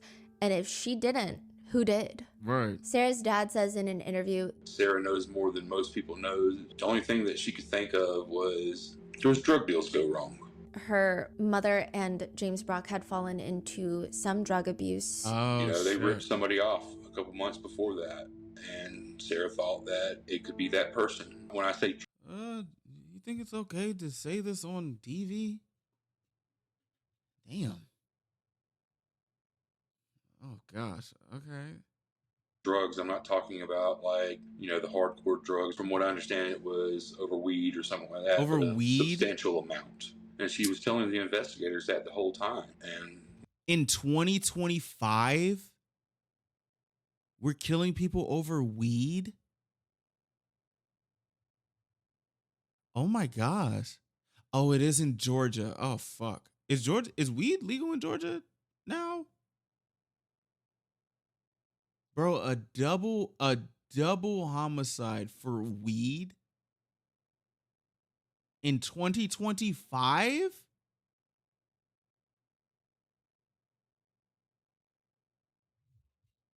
What the fuck? when we talked to the investigators, they said that they had already talked to them and said that they counted them out. He continues, even just a week before their deaths, my son told me about an incident where a friend of theirs pulled a gun on them right before Valentine's Day. And my son witnessed it. That's my son, and he's not just going to make stuff up like that. He brought that up to us, that the family friend that had pulled a gun on James in the kitchen, and they asked him to leave and make him go walk the dogs. Damn. The police have it stated is that Georgia, there were though. no signs of forced entry, but the family do often sleep with their doors unlocked. However, Sarah's dad says he took a picture of the front door and he believes it looks like someone tried to break it open. There is no confirmation that this is accurate, meaning we don't know when these marks could have been made. We don't know if this was from a week ago. We don't know if it was from that day. However, some people think that Sarah's biological dad doing interviews is actually making her look guiltier. At one point, he talks about James's LVAD machine, stating that it was a constant thing that always went off. He heard it go off during dinner, sometimes when they would go out to eat together. He says that it wasn't too loud. So netizens are confused because Sarah stated that she heard the LVAD machine go off, and now her dad is saying it wasn't too loud. So she could hear that, but she couldn't hear gunshots. And Sarah's dad said, speaking of gunshots, they don't have a weapon. And again, we don't know if this is just the police telling him. We don't know if this is him speculating. We don't know what the police have. Do we know where the room locations exactly or not really? Okay, this is another part where people thought that Sarah's side of the family was not doing her any favors. They kept saying that the house has an odd layout. What is a layout? I went on Zillow, and the house looks like all the bedrooms are kind of in one section. And even if it's not, it's a 2,000 square foot, one level house. Okay. Okay. But even You can definitely hear gunshots in this house. if it weren't a one level house, like a single level residence, 2,000 square feet, you would probably hear gunshots. Yes. Like I said. Again, we're not talking about a 50,000 square foot commercial building. Right. Yeah. Even then, you probably could hear. Yeah, that gunshot is weird. So the bedrooms are not in like opposite.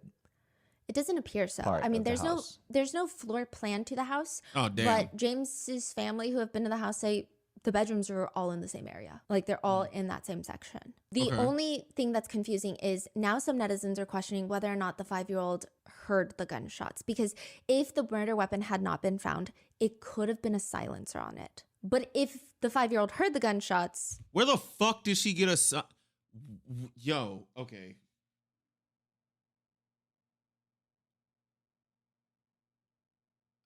I'm gonna be honest with you. I have never heard in my life of somebody who is selling weed to have a silencer on their gun. Maybe a switch, but not a silencer. But like what type of silence? Like I'd imagine getting a silencer is like let me stop talking. Fool, what? then Sarah should have too. So that's where it's kind of tricky. I feel like the 5-year-old heard the gunshots. That doesn't seem like something a 5-year-old could even grasp an understanding of like gun. It's very. I mean, I don't. I mean, gunshots are loud, but is it possible? Also, if you have a silencer on a gun, it is relatively loud. Like it's not like it's not like loud as a gunshot, but you can still hear it. Like you can still hear it. Especially if the but I don't know. Possible that someone can sleep through that is what I'm trying to imagine. They put a Experts are potato over the saying gun? either A, the Over the barrel? 5-year-old did not hear gunshots and maybe heard something else that startled her awake, and there was a silencer on the gun. Or B, Sarah is lying because there's no way, unless she was drugged, unless she wasn't in the house, Got it. that she did not hear What? those gunshots. I see. So the experts are saying you are 100% will be woken up. Yes. If there's 5 shots in your house. It's kind of like I guess you could really argue it to the grave like Jen McCabe does with a lot of her arguments in the Karen Reed case. It's like, yeah, you could be like, no, the forensic evidence doesn't know what it's talking about. But ultimately, it's like most people are like, come on. But like how, you know what? We're going to do another Googles. Let's do another Googles. Okay, so these are one of the reasons why I need to stop speaking, because I did not know that silencers are legal in Georgia. I did not know that. I thought silencers were illegal. I thought it was like some military grade stuff. I didn't know that. So,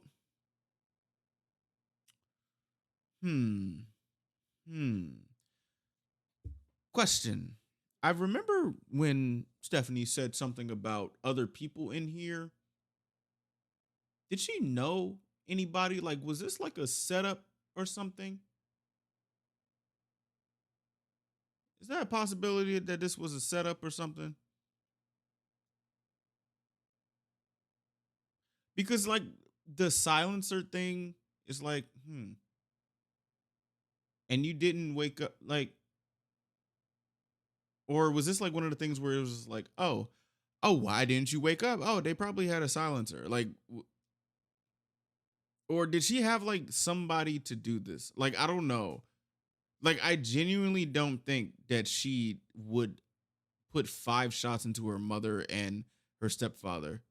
I'm sorry, I don't believe that. But like, it's not like a concrete not belief. Like, if she did it, she did it. Like that's just that. But like, what the hell? Got it. There's no way. Got it. Yep. Unless there was a silencer. So the dad is saying, they don't have a weapon. There has been no weapon found. I mean, they searched that property for days and days and there was no weapon found. I mean, a gun is $600. Again, we don't know if this is true. No. Some netizens feel sympathy for the dad. They say, I definitely understand why he's in denial.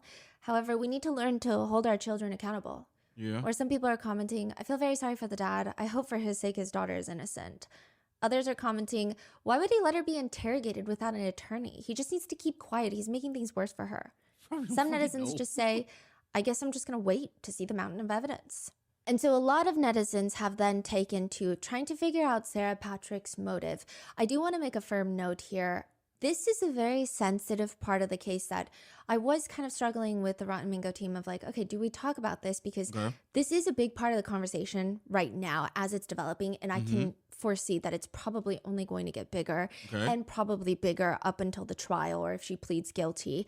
Because we don't talk about it doesn't mean that it goes away. I do want to make a firm note though that when people search for a motive, that does not mean that they're in search for an excuse for the perpetrator, nor are they saying that any motive would justify any sort of crime, especially one as extreme as double homicide. I mean, yeah. Whoa, what the hell? Wait, what? I think the pursuit of understanding should not be mistaken for endorsement of actions. I think a lot of people sometimes confuse explanation as justification, and those two things are entirely different. That's also, a lot of people, that's like I kind of feel like that's like a skill issue, lack for a better term, because it's like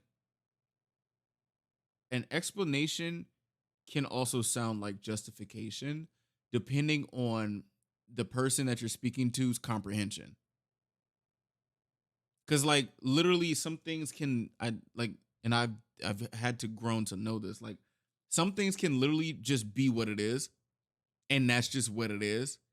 But it's like, you know how people say like, communication is key. I'm someone who has grown to know that communication is key, but comprehension is important. It's very important. And I think that ties into communication. So it's just like one of those things where if you see explanations as justification, then you're just going to see that as what it is. And I would say it is up to the person who wants to have that conversation to tell them to acquiesce to how that person's comprehension skills are. Of course, that's easier said than done. And of course, that's going to take some time. And of course, if you're on the internet, nobody gives a fuck about all that other stuff. So it's like, I appreciate Stephanie for this disclaimer. Humans are sometimes wired in weird ways to want to make sense of things and actions that should not be confused again with making peace with said things. There is a quote that I get drawn to for cases like this, which is, the examined crime is not the excused crime, rather it's the one less likely to be repeated. So with that being said, do I think sometimes people like to cross that line? Yeah. I mean, I will say that perhaps with this case, that line gets crossed a few times. And I'll let you know when. But there are a lot of people trying to understand what the hell is happening. Like, if Sarah Patrick killed these two people, why? Why would she do that? It doesn't even make sense. And I think the biggest thing is Sarah Patrick was 17 years old. Even when her mom passes away, her stepfather is gone, she's kind of free. She's roaming about. There's not like one firm guardian. Even the police confirmed it. Like, she's 17. She's free to go wherever. It doesn't seem like it's this, oh, you've got 10 more years in my custody and I'm going to say, no, you can't have a boyfriend. It doesn't seem like that. It seems like she could probably just leave and not live with them. So why go to this extreme length? Was there some sort of underlying mental health condition? Was there some sort of big vendetta against them? Is this just a teenager snapping? I think a lot of people are trying to make sense of it. A family member of James's said in an interview that she does not believe that Sarah is innocent. So it seems like Sarah's side of the family believes she is innocent, including Kristen's dad. Sarah's grandpa. Yes, the deceased father. He's Believes that she's innocent yes, as well. Wow. Yes. Now, James Brock, they have no blood ties. This is his stepdaughter. Right. Yeah. They believe that Sarah is guilty. And Okay. a lot of people believe that Sarah is guilty. Okay. They say, first of all, how did she not hear the gunshots? It just doesn't make any sense. The family also states, I mean, Sarah's side of the family is going around town telling everybody that the house had a weird layout, but no, it didn't. That's not true at all. All of the bedrooms were close together. It's a rather small house. She says, quote, I'm not out here with a measuring tape, but if I were to guess, between the doorway to the parents' room and Sarah's room, maybe 8 feet. She also says that she's not going to name names, but I quote, I can say that multiple members of Sarah's family have come to us privately and said that Sarah was involved. That's a lot to me. That says a lot to me, because if you're going out on that kind of limb, and I will say that I'm gonna hang on her saying like approving of a boyfriend or something. Something about a boyfriend. I heard something about a boyfriend. Now I'm hearing Sarah was involved as an accusation. Because I don't think she would shoot her parents, but I don't know her type of psyche I don't know her type of psyche to say that she wouldn't have somebody do this. But again, I don't know. James's niece seems very honest. Her name is also Kristen, so it gets a little confusing, but she just strikes me as someone that's not trying to just put all the blame on Sarah because it seems like the best way to grieve. It seems like she genuinely wants answers, and they've led her to this path. And it seems like she probably knows a lot more than the internet does. But she states, you know, every time I was around Sarah, she's very sweet. It's not like she's this crazy teenager that she's like, oh, she's so crazy. She's weird. She's losing it. She was very sweet. She was very open to talk to whoever was around. She struck me as a sweet girl. She did. But I didn't live in that home with her. And so James had said multiple times that you don't know the real Sarah. He didn't go into detail because, to be honest, when he would tell my mom that, she'd be like, oh, James, you never raised a teenage girl before, and you're not supposed to think anything more of that. But he said multiple times, she's not the sweet Sarah that you guys see. She's not who she puts online. You don't know the real her. What does And that then mean? the eulogy at That is, I don't know what that means. Or saying like you never raised a teenage girl before. Okay, what does that mean? That is a wide range of thoughts that can happen from what you just said. What the hell does that mean? the funeral was so strange. She adds, there were tears everywhere at that funeral. Everybody couldn't get through their speech. My mom needed a friend up there with her just to get through it. And I think it's weird that Sarah, after losing her mom, gets up there in her dress, did this big, long speech, and didn't ever shed a tear. Didn't ever stop to gather herself. I think it was very weird. At the funeral, it was just kind of like a big wow. She says, I don't think at the time any of us had a solid theory. We didn't think it was possible that she acted alone. And I still don't believe that she did, because it just seems odd that she would be the one to pull the trigger. Interesting. So they believe that there's another person. Yes. And a lot of people believe that, and they think that is maybe why the police have been very vague about everything regarding this investigation. Okay. So let's go into people's theories of the motive. Okay. Again, motive is an explanation to actions, not a justification to actions, especially in this situation where it seems like Sarah does have other family members. She's 17. It seems like she was able to walk out of this house if she wanted to. It does not seem to be a self-defense. Like, this is not that. So there's really no justifying, but these are the theories online. The first is, this is the main one, that she wanted to be TikTok famous. There were pictures of her previously before the crimes happened where she is This what you want to be famous for? If this is true. What murderer you know that's out on the streets and is TikTok famous? I don't. Huh?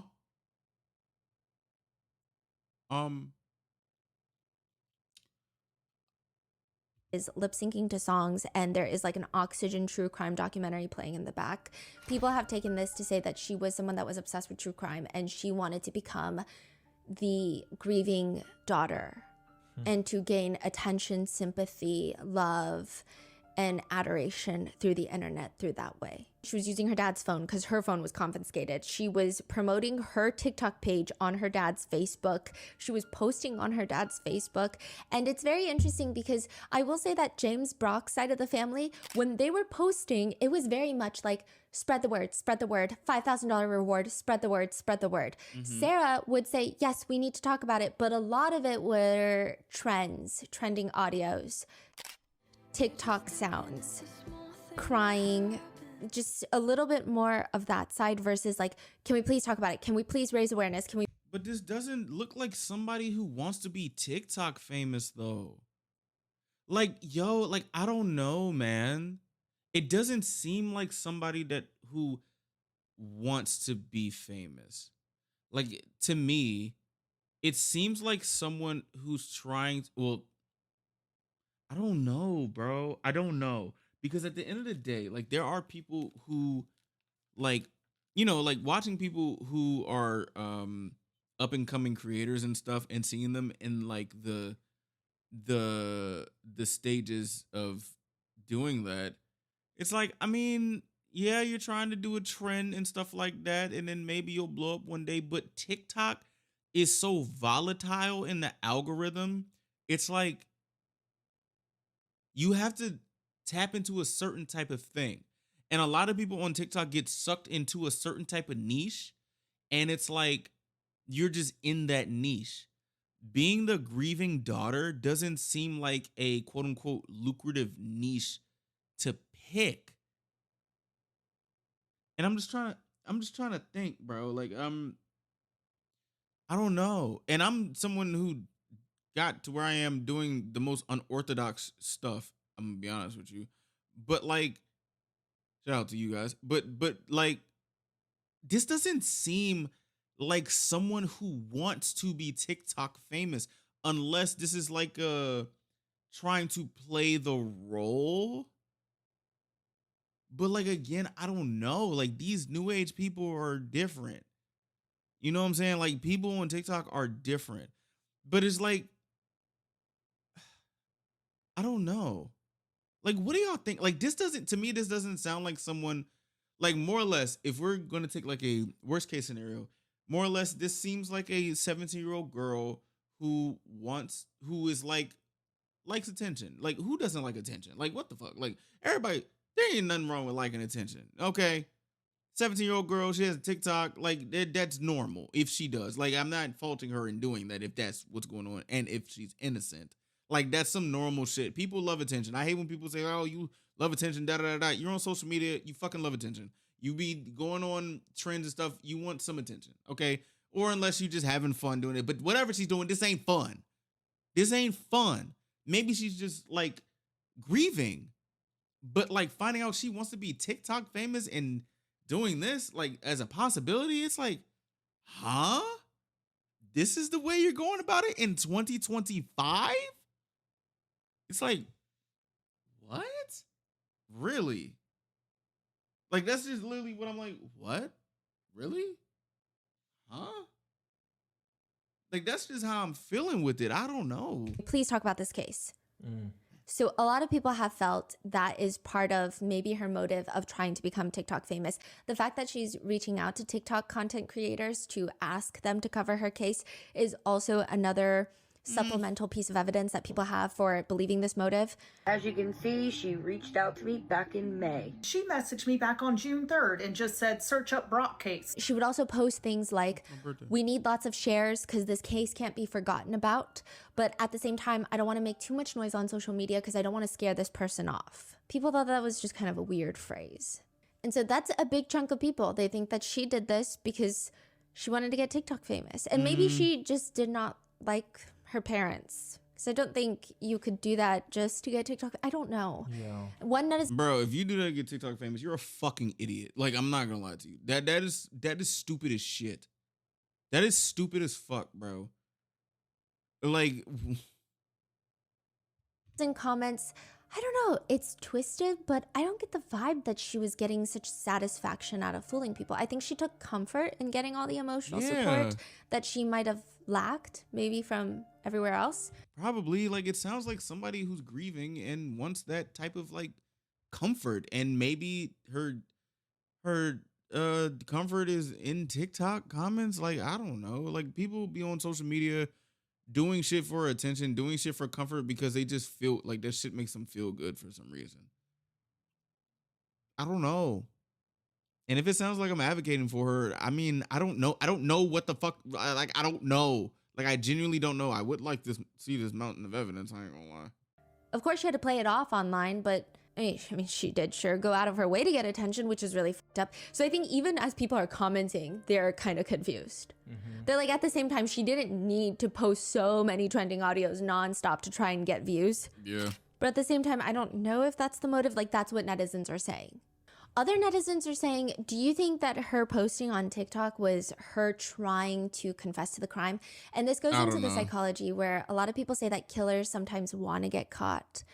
A lot of people say that serial killers want to get caught because they want the notoriety and they want to be recognized for their crimes. Other people say that when it's killers that are not complete serial killers, where they do feel some guilt and remorse, they kind of do these subconscious things in an effort to get caught. It's like people say it's like the lottery effect. When people win the lottery, they almost subconsciously maybe feel like they don't deserve the money or they didn't earn the money, so they'll blow through the money. What? It's kind of, I don't know. Some people are. What? That's a thing? That's what that is? Oh, hell, bro, what? Oh. Saying that. They're saying it doesn't make sense that you would reach out to content creators to cover your case, to get more attention on your case if you're getting away with it. They're saying it just doesn't make sense. And that's why people are saying, no, but it's not about getting away with it. It's about getting TikTok famous. So that's been a huge back and forth. This is why I'm saying, like, literally, this is going to be something that's going to be spoken about in like 5 to 10 years and like have some validity to it, because people are using like old school or like what we know now from what we've learned from books and stuff like that, from people who've written these books and all these things to give a reason as to why people are the way that they are. I feel like there's going to be an update to these books, and that update is going to be people with social media brain. Or maybe it's tied to just wanting attention. I don't know. I would like for something to actually become a book. I don't really have time to study it myself, so I'm not going to do that. But I do find interest in looking at the possibility of how the world will be in the next 5 years, since everything is speeding up, you know? I will say one quick reminder, though, is when I say speeding up, I mean the world and technology is speeding up, but people's humanity is decreasing. Netizen comment reads, she let her little sister find her parents' bodies. Man. I don't think it really matters if she felt any remorse. If she did this, like, she let her little sister find her parents' bodies. Yeah. That's crazy. Yeah. Then comes the second theory. And this is where I think things get a little bit tricky.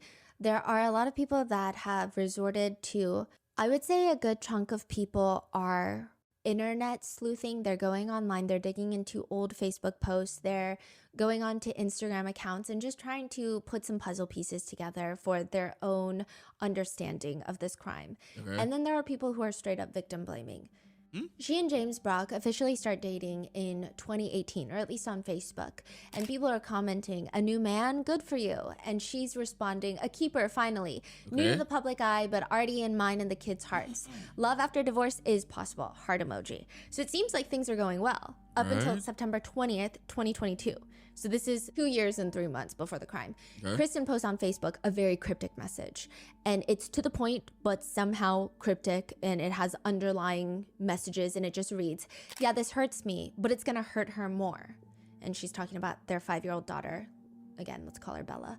Please pray for us and our safety. Please let me know if you see James Brock so you can warn me. He is trying to kill me, has been trying to get to the house and to the child. What the Man, fuck? wasted tears, now huge fears. What? Wait, what's going on? So she's posting to her Facebook friends that her little 5-year-old daughter is going to be heartbroken because it appears that her and James are no longer going to be together. And she tells her Facebook friends, hey, if you see James Brock, you have to let me know because he's trying to kill me. Okay. So on that post, one netizen comments, and this is new, they're saying, sad, this is learned behavior. There's a lot more to this story, and I hope it's all put out there. So there's this argument of, can these posts be used with online discourse to talk about maybe why Sarah Patrick committed these crimes, or is it too soon because nothing has been confirmed, although these are from Kristen Brock's Facebook page. Okay. I will say, I do think that a lot of the attention is more so on Kristen Brock because that is Sarah Grace's biological mom. And she does have a lot of Facebook posts talking about her relationship with James. And it seems like a lot of, she was also arrested for child cruelty. We're going to get there. Oh. But it seems like she was, from a lot of people's accounts, she was sometimes a little volatile. Even from these posts where she is talking about James trying to kill her, James is very calm anytime he interacts with her on Facebook. And she accuses him of trying to kill her. She accuses him of completely leaving the kid, never calling their 5-year-old, not being a dad that's around, missing all of her birthdays, and doing like sleeping with her best friend. What the fuck? Okay. Oh. And every time James responds to these Facebook posts, he's very calm and he's saying, hey, can you please stop lying about me? Can you just tell everyone that you're the one that had my phone cut off and that's why I can't call her goodnight? What the hell? People have been using Kristen Brock's Facebook post to try and get people to understand maybe why Sarah Patrick committed these crimes, saying this is not a healthy home life. We don't know what else was going on inside the home, but it probably is not the best environment for children. Right, if she's posting that her partner, her child's stepfather, and the father of a little toddler is trying to kill her on Facebook, it seems very tumultuous. Like, if that's really what you would think, then you should go to the police. You should do these things to protect your children if that's truly what you believe is going to happen. Yeah. I think that initially when people heard about this case, there was such a strong rhetoric of this is a spoiled teenage brat who's obsessed with looking a certain way and using TikTok filters and being TikTok famous. She's a narcissistic sociopath. Like, these are the words that people were using to describe her. Hey, bro, I ain't gonna lie. I don't be on like social media like that. I don't know how people just be doing that. Maybe, I don't know. Like, oh my gosh, this is a lot. And I think the minute that some of this came onto Reddit and came onto people's attention, I think because the wording was so strong against Sarah Grace, people started pushing back even harder, saying like, well, maybe she's not narcissistic. Maybe her home life was horrendous. Okay. So it's just been very strange. But one netizen comments, here we go with the excuses. She's a cold-blooded killer with no emotions who left her parents dead and allowed her baby sister to find them. To which someone comments back, but there was abuse in the home, so stop assuming she's just a killer. With another person commenting, that never gives anyone an excuse to take someone else's life. But just from doing some scrolling, you can tell this girl had a hard home life for quite some years. After putting... Okay. So if she, you know what? I don't want to ask any more questions. I want to listen more than I speak. Your children through all this drama of your past relationships, posting on Facebook that you're going to get killed by him, etc. Your child more than likely has witnessed your relationship and has trauma from it. If you're in a toxic relationship like this, you need to put your kids first. You shouldn't run back to that relationship every chance you get. Lord only knows what these children have witnessed daily for years. There's another post from Kristen's Facebook page, and it reads, hey, me and James are not together, not even friends. I don't really know him at all. I'm ashamed and hurt and embarrassed. Never again will you bring filth into my life. You play people like a fiddle, just not me anymore. Karma will be your king, King Brock, LMAO. And a lot of the Facebook posts do indicate that maybe she had a complicated relationship with James Brock. Okay. So on the same day, she would post quotes like, stop chasing after people and being the only one trying to fix everything. It's mentally and physically exhausting. You have to find peace with whoever comes and goes from your life. Don't be the only one putting in effort because you will end up losing yourself trying to save everyone else. Okay. And then the same day she'd post, and just like that, voila. Thank you, Lord, for opening my eyes and showing me what I need to see. And then the same day, she posts another one that says, I instantly smile when I see a text from you. I don't even care what's in it. It's just amazing to know I crossed your mind for a second. So is this just a toxic relationship? Like, I don't know. People on Facebook are um, interesting. But also, people on other social medias are interesting. So I'm. And this is all about James, clearly. Seems like it. So overall, at least in 2022, their relationship was probably on rocky footing. She also posted asking her friends, how do I change my name on here? It's set to Kristen Brock using James's last name. And she's like, anybody, please?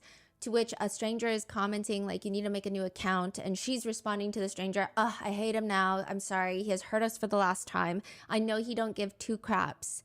In another post, she shares a quote that reads, humble enough to know I'm replaceable, cocky enough to know it's a downgrade. And then she comments on that, James doesn't call, and call our 5-year-old, and I'm about to go to bed. Once I wake up, it's GNU, everything. I don't know what that means. I can't let this little girl's heart be broke by him ever again. To which James responds, writing, be sure you tell everyone you had my phone cut off. Around this time, in another random comment thread, Kristen tells a friend in the public section of her Facebook page, quote, now, I don't know because I caught him with my best friend this morning. Then in another thread, she's talking to James and she says, you really are a bitch for not calling our daughter. Damn. Then another comment, she writes, just another gay J now. Go fuck in someone else's yard, you dopehead. James comments back, retaliating, you know what? You can stop lying to everyone and start telling the truth. You're a fucking joke. Message me and then block me after I message you and then telling lies. You had my phone cut off so I couldn't call and block, and then now you're texting. And you're the dopehead that hasn't been asleep. Game on, Kristen. I will do the same shit to you. Tired of the abuse from you. Yo, this is. I feel like we shouldn't know this, but I guess we need to. Okay. Oh my gosh. I don't. Okay. So this is what James is responding. In addition, a few days after all of that, on September 26, 2022, Kristen posts an address onto Facebook with just the words, party over here. Someone comments, no one's going to show up to a party at 4 a.m. on Sunday. Kristen responds, LMAO crying emoji. You're right. Heads are more 2 a.m.ers, which she does state as a joke. However, it has been discussed online, and there have been discussions that Kristen was at one point involved with amphetamines. But it seemed like she was trying to get clean recently, and she started going to church, and it seemed like she was trying to start a new chapter of her life. Okay. Now, Sarah claims that maybe that new chapter wasn't as long ago as people are saying, because she told her dad and the investigators that there was a drug deal gone wrong a month prior to their murders. I don't know how accurate that is. That's coming from Sarah Patrick. However, James comments on that post about the party. Damn, you know what lives over there? Dopehead with child cruelty charges to my daughter and your son. In 2022, Kristen was arrested with child cruelty charges in the 3rd degree, which means that you are letting a child witness felonies. That's basically what it means. It appears from all accounts that I could find online that James was inside of a barn. Kristen was very upset with him. She had their daughter in the back seat, and her son. So this is James's stepson. This is Sarah Patrick's full brother. Okay. Sarah's not here at the barn, but he's standing, I guess, outside, and she's trying to run into James with her car, allegedly. And because her daughter was in the back seat and her son witnessed this, it would be cruelty to children in the 3rd degree. Oh, interesting. So James called the cops. Yes. And they came and they charged her with that. Yes. However, it seems like nothing really crazy came of the case. She did tell her parents that it's just a big misunderstanding, like James is lying to the police. And that's not what happened. James also accuses Kristen of saying things to her son, such as, quote, you told your son he wasn't your son, he was just a snitch. Missed child cruelty charges in 3rd degree to our daughter and your son. A lot of netizens have found these posts and they have a lot to say about it. I think that it's really interesting that both sides of how they feel don't seem like they can convince the other side. And maybe it has a lot to do with just how we're wired. And maybe some people have more trauma or specific life experiences that have specific views that they cannot change. And I don't think that's necessarily the worst thing. But the people that think that this has no relation to the case, they think it's actually inappropriate to even talk about it because they're like, these are victims in this case. Nothing justifies murder at all. Like, this is a spoiled teenage girl that could have left, and she killed them and let the 5-year-old daughter find them. I am just here still trying to find more of a motive.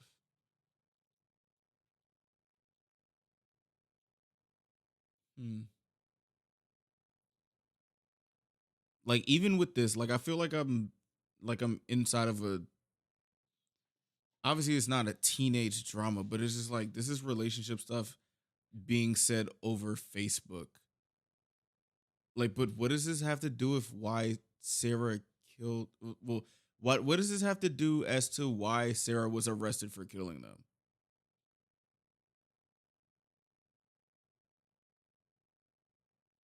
Like, I don't know.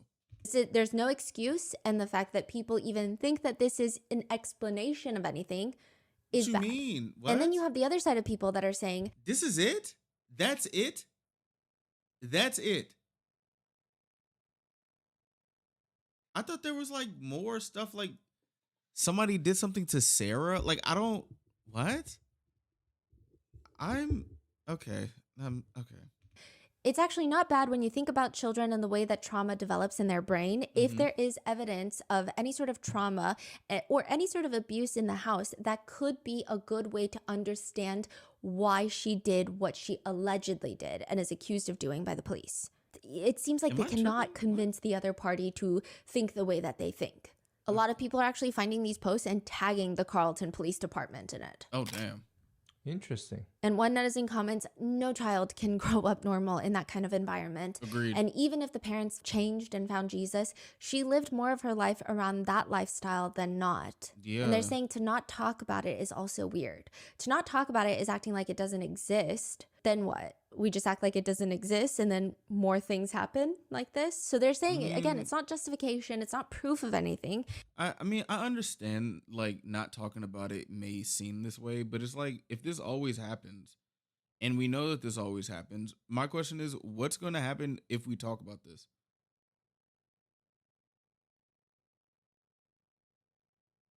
I don't know. Like, it's a lot of things that just seem like blanketed. And I feel like I'm being selfish asking for more. I guess I'm just like, again, like I'm saying, I would like to listen more and not put much of my opinion on the rest of this video, because it's just like, I guess. But like, to me, it doesn't, like, what? It's just saying this could have been something. But probably the most talked about Facebook post comes from June 20th of 2021, where on a separate Facebook page, Kristen posts, "My son's name. I'm coming to get you, love. I know you're so unhappy there. I hear you, and I'm doing everything I can to make it happen. I promise you that, son. Your father can't beat you anymore." Oh my God. So Kristen is saying, hey, your biological dad is beating you, so I'm going to come pick you up, and I will never let him beat you. Okay. And she's posting, talking about her son on her son's page. Okay. Sarah comments on that. And she responds, "Kristen, you are a grown woman, and this is the child that you put through the dirt just to make yourself happy. Commenting on this post and posting this is never going to make me want to go to your house again, and shows how immature you are. Respectfully, grow up." Then another one from Sarah to her mother, this time in all caps, reads, "The only one that beat us was the ex-stepdad you got with and had no time to realize it because you were out there dealing. Daddy has never laid a hand on me, and you need to stop brainwashing my brother, and it doesn't work anymore with me." Hey, cuz, yo, I'm not gonna lie to you. I guess I'm just like, I just have a thing with like family conflict on social media. This is a very interesting thing. Wow. Wait, this is 2021. Yes. So she was like 13 years old? Yeah. Damn. She's saying that who beats them? The only person? James? Or She someone said else? ex-stepdad, and it does seem like they were on and off. A lot of netizens believe that she's referring to James. It doesn't appear that there are any validity other, to it? yes, Oh. that would have been referred to as ex-stepdad. Huh. But again, these are just Sarah's words. Interesting. Yeah. It's not proof of anything. And I think he's not here to defend himself. She didn't even name him by name. We don't even know if she's talking about James Brock. Right. But it just shows that she does have a very contentious relationship with her mother, at least at this point. And there seems to be some trouble in the household. Again, it doesn't justify anything. Kristen responds, "Maybe you need to call me because we need some therapy for real. Sad this is the only way you talk to your mom." ? Court documents also reveal that Sarah's biological dad, when they get a divorce, Sarah's dad states that Kristen, quote, the mother has unrehabilitated substance abuse issues and both she and her boyfriend, referring to James Brock, fail to adequately provide a suitable drug-free environment for minor children. Sarah's biological dad is accusing Kristen of exposing the children to weed and meth. The motion in the custody battle Weed court and docs meth. allege What that the Kristen fuck? would let her friends come over when they were high on meth. And the filing includes this allegation, quote, as a result of the mother's drug usage and the mother's boyfriend disciplining the minor son with a belt that left a visible injury, the Department of Family and Children's Services got involved. He claims that DFACS, which is like CPS in Georgia, gets involved, but the couple quietly moves from one county to another without alerting DFACS. What the So then fuck? DFACS, they just kind of give up on the case because their workload is too high. Sarah's dad alleges that Kristen would have, quote, spiraling behaviors that would make it, quote, extremely unsafe for her to have the children in any unsupervised manner. According to the court document, Sarah allegedly told her teacher that she knew that her mom had drugs in the house and she didn't want to go back to living with her mom. This is when she's like 11. The court doc reads, the minor daughter is able to express whether her mother hides the illegal drugs in the house, like where, what the drugs look like in the packaging, and the foul order of the... Ooh, Sarah's biological dad alleges that during I ain't know meth stink. Meth stink? I ain't know meth stink. one incident, Sarah was in the car with her brother and Kristen and James, along with some random adults that are friends with Kristen, in which Sarah had to, quote, force to put a blanket over her face to avoid having vomit slung at her. I guess What one the of the friends fuck was are high y'all- and drunk and was vomiting everywhere. Oh my And god. he also alleges that Kristen would get super drunk and just send drunk videos to family members and friends. But like most custody battles, I mean, I think the dirt was slung both ways. Kristen would also allege the biological father of being drunk when he was taking care of his kids. But ultimately, in March of 2020, it was ordered that the two would split custody 50-50. That's when Sarah is 11. Kristen's dad is saying, yes, they had a rough life. They had a lot of past histories and transgressions that were not great, but they learned from it and they were turning a new leaf. They were going to the church in Carlton. They were getting their life together. Okay. And then this happened. But in 2022, James filed a temporary protection order against Kristen, claiming that he was terrified of his own wife. He was terrified for his own safety and for their youngest daughter. He claims that he was inside of a barn when Kristen tried to run him over. Side note, Kristen's dad will later state that this is not true, remember? But in that filing, he claims that in 2022, Kristen was abusing prescription medication. He also accuses of her abuse during the relationship, stating that she was hitting him, destroying his property, and had even threatened to kill him. Oh my goodness. And I think this is where, I mean, I think you guys are smart. You guys always do your own research. Thank you, If Stephanie. you were to go out there and start Googling this case, these are the types of discourse that you would come across. And I feel like you would come to your own conclusion. But I think it's very interesting of the question of, are these things that should be in the discourse of these types of conversations around this case? I think in terms of stuff like this, when there's not information, when there isn't information about, say, the perpetrator who does this, and things are, I guess, like information is being grabbed, this is that and the third, all these other things, it leads the internet to think for themselves and just look and find and make literally whatever they think to make. I think that's what's going on here.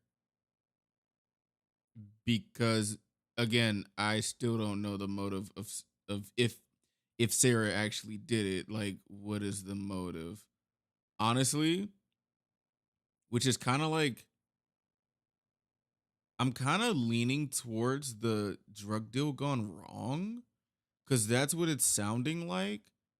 However, that could be from the internet sleuths who were looking and trying to confirm a said bias. Because again, like, what the fuck, dude? Like, also, quick question. Were those two pictures of James and Kristen mugshots? I didn't say it in the beginning because I didn't know. I thought there was just like a picture on the thing, but I'm just asking this now. Were those mugshots? For example, James's family, they don't really think so. They say everybody has a past. It's not every day that your posts from Facebook get brought up for the world to see from 5 years ago, 8 years ago. It doesn't matter. That's not a normal thing that happens. Everyone has fights on the internet or whatever. But as far as the case goes, that has nothing to do with the case as far as we're concerned, because we're confident that the investigators have looked at every avenue. They know their past. They know everything. So she's saying it's kind of like muddying the waters when it doesn't really have a connection with the case. But others, on the other hand, are saying, but it does, because if that's the house that Sarah's living in, then it can kind of explain why she might have had a motive. So it's just been interesting. I will say that a lot of people have spoken highly of the... I'd say that would be a reach. And I'm like reluctant in saying that. I think that's kind of a reach. Because usually in like cases like this, wouldn't there be like more to it than just people finding something and saying something? I think when the trial comes, there's going to be a lot of information that's going to, I guess, quiet all of the discourse that could be muddying the waters. At the end of the day, I'm just like, bro, I don't know. Like, I genuinely don't know. And I'm just trying to think of all possibilities as much as I can. It just doesn't make sense. Like, it just doesn't make sense to me. Like, this one, I'm sorry if y'all were thinking that I have to, like, make a stance on something. I don't know. Because it doesn't make sense to me. It just, and I wanted to, but I can't force myself to, because I'm just going to, like, it's not going to be authentic. Like, I don't know, bro. I don't know. Couple, in particular, a lot of people have spoken very highly of James. He had multiple different heart surgeries, including the one to get the LVAD attached to him, which, by the way, would indicate that he's probably clean. Because if you're awaiting a heart transplant, they do a lot of tests, like a lot of toxicology screenings. If it's showing that you have any sort of illegal substance in you, you're going to be inactive on the wait list for a heart transplant. They're not going to give you a heart transplant. There's not. So it wouldn't make sense. And then with all of his heart conditions, I highly doubt that he was partaking in any substance abuse at this point. But wait. Who said that they died in their sleep again? I forgot.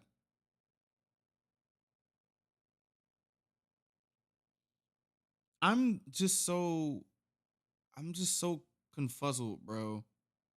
I'm so confuzzled. Was it Sarah that said that? Because if it was, how do you know? Like, did somebody tell you? Like, I don't, what? I'm really like just confused. he seemed like a really kind soul, is what a lot of people say. There is this voicemail of him, and this is right before he goes into heart surgery. He's calling his niece, and he leaves a voicemail, and he's like, you know that movie Ted? I know you've probably seen that movie Ted with Mark Wahlberg, the teddy bear. But at the end of it, he gets ripped apart. And they sew him back together, and then they pray for him to be, alive again. And in the morning when he wakes up and he talks to him, he's like, I just want to tell you that I love you for something. That way, in case I wake up after the surgery and I can't talk and I'm going, you already know what I'm trying to say. I love you, girl. And he's like comforting her before he goes into open heart surgery. And it just seems... It's sad, it just bro. seems very complicated. One netizen comment reads, the history does matter. Murder is never okay, but sometimes history does matter. Which brings me to where I do think people are maybe crossing the line. I think up until this point, the arrest, the child cruelty charges, I feel like those are things that people are having some appropriate discussions about. One of the trickier things about this case is there is a photo that is circulating on the internet, and if you just Google this case, go on one Reddit forum, you're probably going to click a few links and get there. And it is of James at the hospital where he is taking a family picture with all of them, and he has his hand around Sarah Patrick's waist. And it appears, we don't know, but it appears that it's resting near her bottom. Like near her butt. Oh, gosh. Like his hand is resting on her butt. This could be a photoshopped image. This could be, I mean, it's not like 100% verified. It's not. And also, I think people have very polarizing views about this picture. Okay. I'd say that this Like I was looking for his hand and I saw it. I was like, oh. I'd say this is like the double-edged sword of people saying hell no to PDF files, and the fact that a lot of PDF files are going unnoticed, and that we need to get these PDF files off the streets. I think the double-edged sword is like, if that was like a misplaced hand and taken in the picture, it's gonna read bad. It's gonna look bad. That's just what it is. It's going to look bad. And eh, like, yeah, we want to get these PDF files off the streets, but also the internet doesn't take like the internet doesn't care if this was a misplaced hand. You know? It's like one of those things. I think that's just where that is, you know? Like that's what mm, I think that's where it's at with it. Like, because there's always a double-edged sword to things that you would probably think are should be good for society, because there's always the other side of it. But I can see why netizens were, feeling a type of way about it. I can see why. When some people first look at this picture, they say, nope, I'm done. I think there's abuse in that house. For real? And you cannot convince me otherwise. Oh, shit. And then there are other people that say, we know nothing. In fact, this is such a reach. And also, it's like we're at a point in time where, again, like PDF files and weird ass people, mostly weird ass men, were able to go under the radar for so long that the pendulum swings in the direction of protection of victims, or victims to not victims to be, because that sounds great, potential victims, or like just something that we see weird. It's like the hypervigilance on getting these nasty men off the streets. Like and this was in like what, 2025, like that. Yeah, I can see why that's why the vitriol may be, like I can see why. Oh my gosh. So some people who are saying this is a reach says, look clearly, this is Emory Hospital in Atlanta. He's in hospital socks. He's in a wheelchair. He probably is drugged out of his mind on sedatives. It probably He's is a probably misplaced gone through hand. surgery. He's taken a picture, put his arms around his face. I'd say that just reads bad. That just reads so bad. It looks crazy. It just looks crazy. It looks crazy. And that's all I can really, it looks crazy. Family, he probably doesn't even know what his hand is resting on. Mm-hmm. Like this, he's not thinking right now. He's just taking a picture because his family came to visit him. They're saying he literally is in so much pain and probably on so much sedatives that he can't even be creepy. Like your brain just can't do that in that type of situation. So they're saying like it's actually a disgusting reach for people to post this picture and act like there's something sinister going on in this house and talking about him as if he's some sexually abusive stepfather without having any evidence. In fact, one of Sarah's family friends stated that Sarah told her straight up that there was no sexual abuse. Like he would never. But others are arguing, yeah, but a lot of people don't admit to abuse.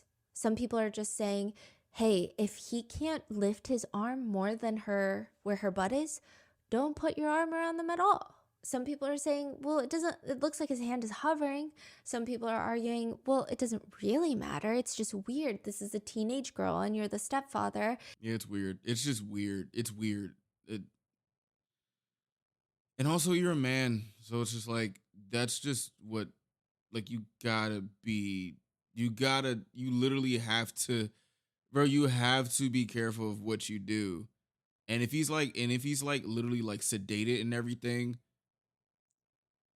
I'm sorry that if this was a misplaced hand, like, I'm sorry. It looks weird. That's just it.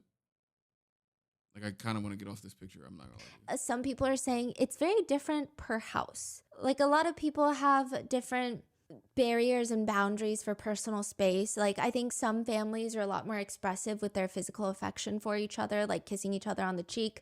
My family is like a strict side hug family, My just family because don't we give hugs for real. love our personal space all the time. Like, it just really depends on the people. Others are saying, no, as a single parent, I would never let my husband touch my daughter like that. But it is interesting. Some netizens are commenting about this picture. I mean, seriously, why are so many people almost desperately hoping that her stepfather abused her?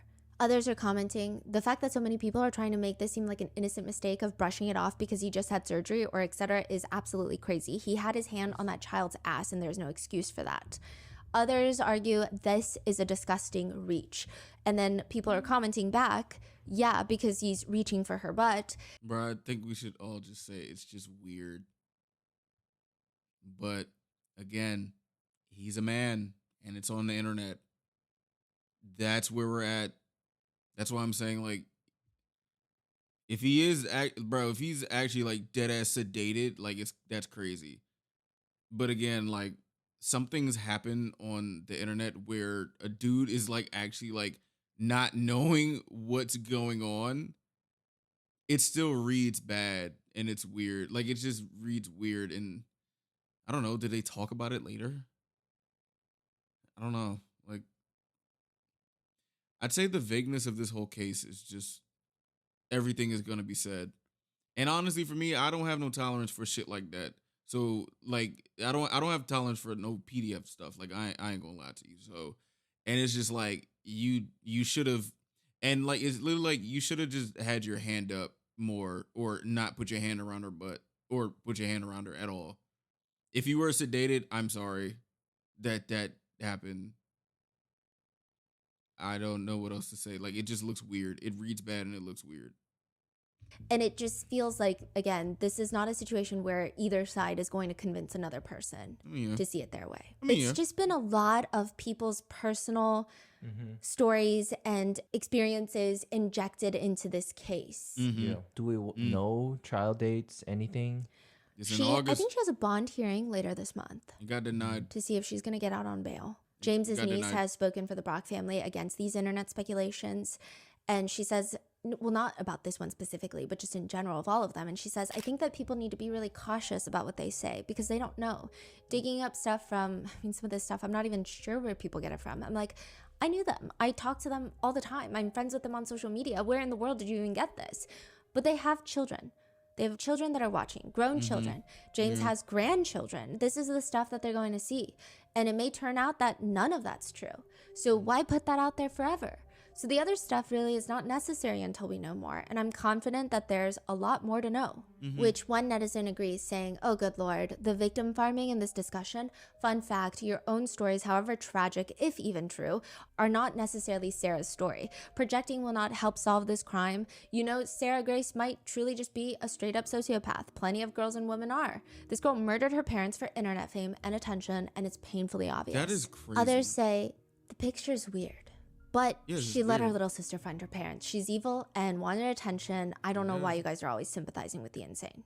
Another person comments, my brother did this to my mom. We all had an amazing home life. What pisses me off is people saying my mom must have been a terrible person. Oh my gosh. My brother was a terrible person. And so with that is the Sarah Grace Patrick case as of right now. I do think it's interesting because I don't know why. I feel like if this case were to happen a few years ago, I don't know if there would be this much discourse You're correct. You're 100% correct. of whether or not she had a different motive that was not just pure sociopathic tendencies. You're correct. And or just pure insatiable hunger for violence. Mm-hmm. It feels like a lot of people are trying to understand her motive more than I would imagine would have happened years ago. And it's been an interesting conversation to see unfold online. What are your thoughts? Do you think it's an appropriate conversation that people are having online? Do you think it's an unfair conversation? Do you feel like it adds some sort of understanding? I mean, these are things that will probably come out during the trial. So what are your thoughts? Let me know in the comments and be safe. And I'll see you in the next one. I would like to say, I think more or less that this story, as tragic as it is, this story to me is one of those stories that it's like a sign of the times type of story. Because what Stephanie just said, like, if this happened like a few years ago, the discourse probably wouldn't be what it is. And I agree, because the internet is very, very, very, very like ruthless now. And also another indicator of that is how they're treating this Love Island season, since the what was it the I think the reunion is coming, and how they're still treating the Islanders after. You know what I'm saying? And just like the talks with all of the Islanders, all of them. And it's just like, okay, people are on this type of wavelength, because this wasn't like, this isn't something like just this year. Like, I remember there was talks about season 6 of Love Island. Like, there were talks of how people are speaking, and that's why I have this like theory of, after COVID, people just got mad cynical, crazy cynical, rude as shit, just very, very this is that and a third. And I think we're in the era of like sensationalized topics and sensationalized viewpoints. Not gonna lie to you, I kind of blame this red pill movement of like this sensationalism and this like this this forcefulness of just vitriol. I blame that because the pushback, to me, okay, to be honest with you, I blame all this red pill grifter stuff tied with the right wing grifter stuff is the reason why that these misandrous or these men haters are very, very vocal, because we're trying to undo what the fuck happened. I remember when that stuff came out.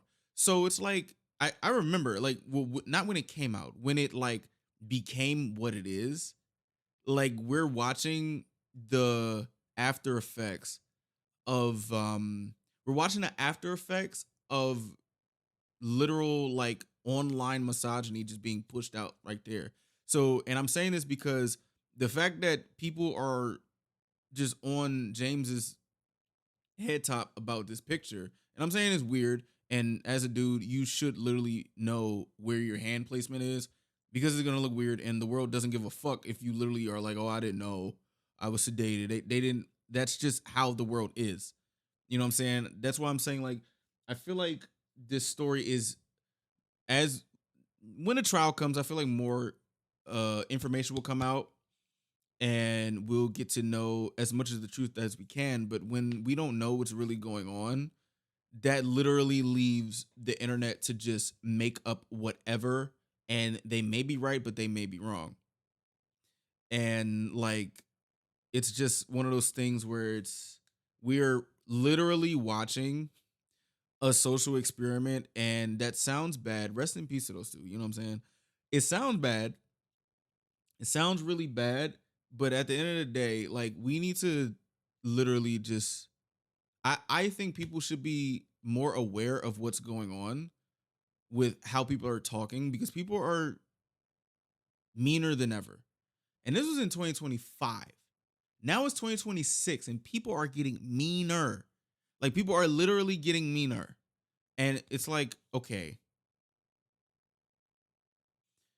I think we all need to have like a social reset, because it's gonna get crazy. However, I am still under the impression that the reason why, like, literally the reason why this hate all men stuff is I think it's because of the red pill stuff. Because that shit was very like crazy. I ain't gonna lie to you. Like, I think it's that, and then the right wing stuff. That's why you see. I'd say that's why I feel like we see a lot more women being more fuck all these men, and we don't have no tolerance for a man to do anything. And that's just what it is. You know what I'm saying? More or less, I think it's just like a sign of the times type thing. I would like to hear more. I'd like to hear more info, because in this case, like, I don't know, and I still don't know. And I feel like there'll be some, like, what do they call it, bombshell evidence. But I feel like we can listen and find out. I would be open to doing that, but I also would like to be open to seeing what you guys think as well, because I think this is more or less of like the internet just taking stuff and running with it. Because I think in 2025 people were very like standing on their ground if whatever they say right, wrong, or indifferent. And then like the case just leaves and people just forget. Like people back last year, there was a lot of people dead ass wrong about some stuff, and it just brushed it under the rug because people forget. There's an art in forgetting. But that's all I see. Honestly, I would like some more information on this case. I would, but I also would like to see what you guys say. So please let me know what you think. Tomorrow, just want to let y'all know I am doing the Gypsy Rose story. So that's going to be interesting. I'll see you guys tomorrow.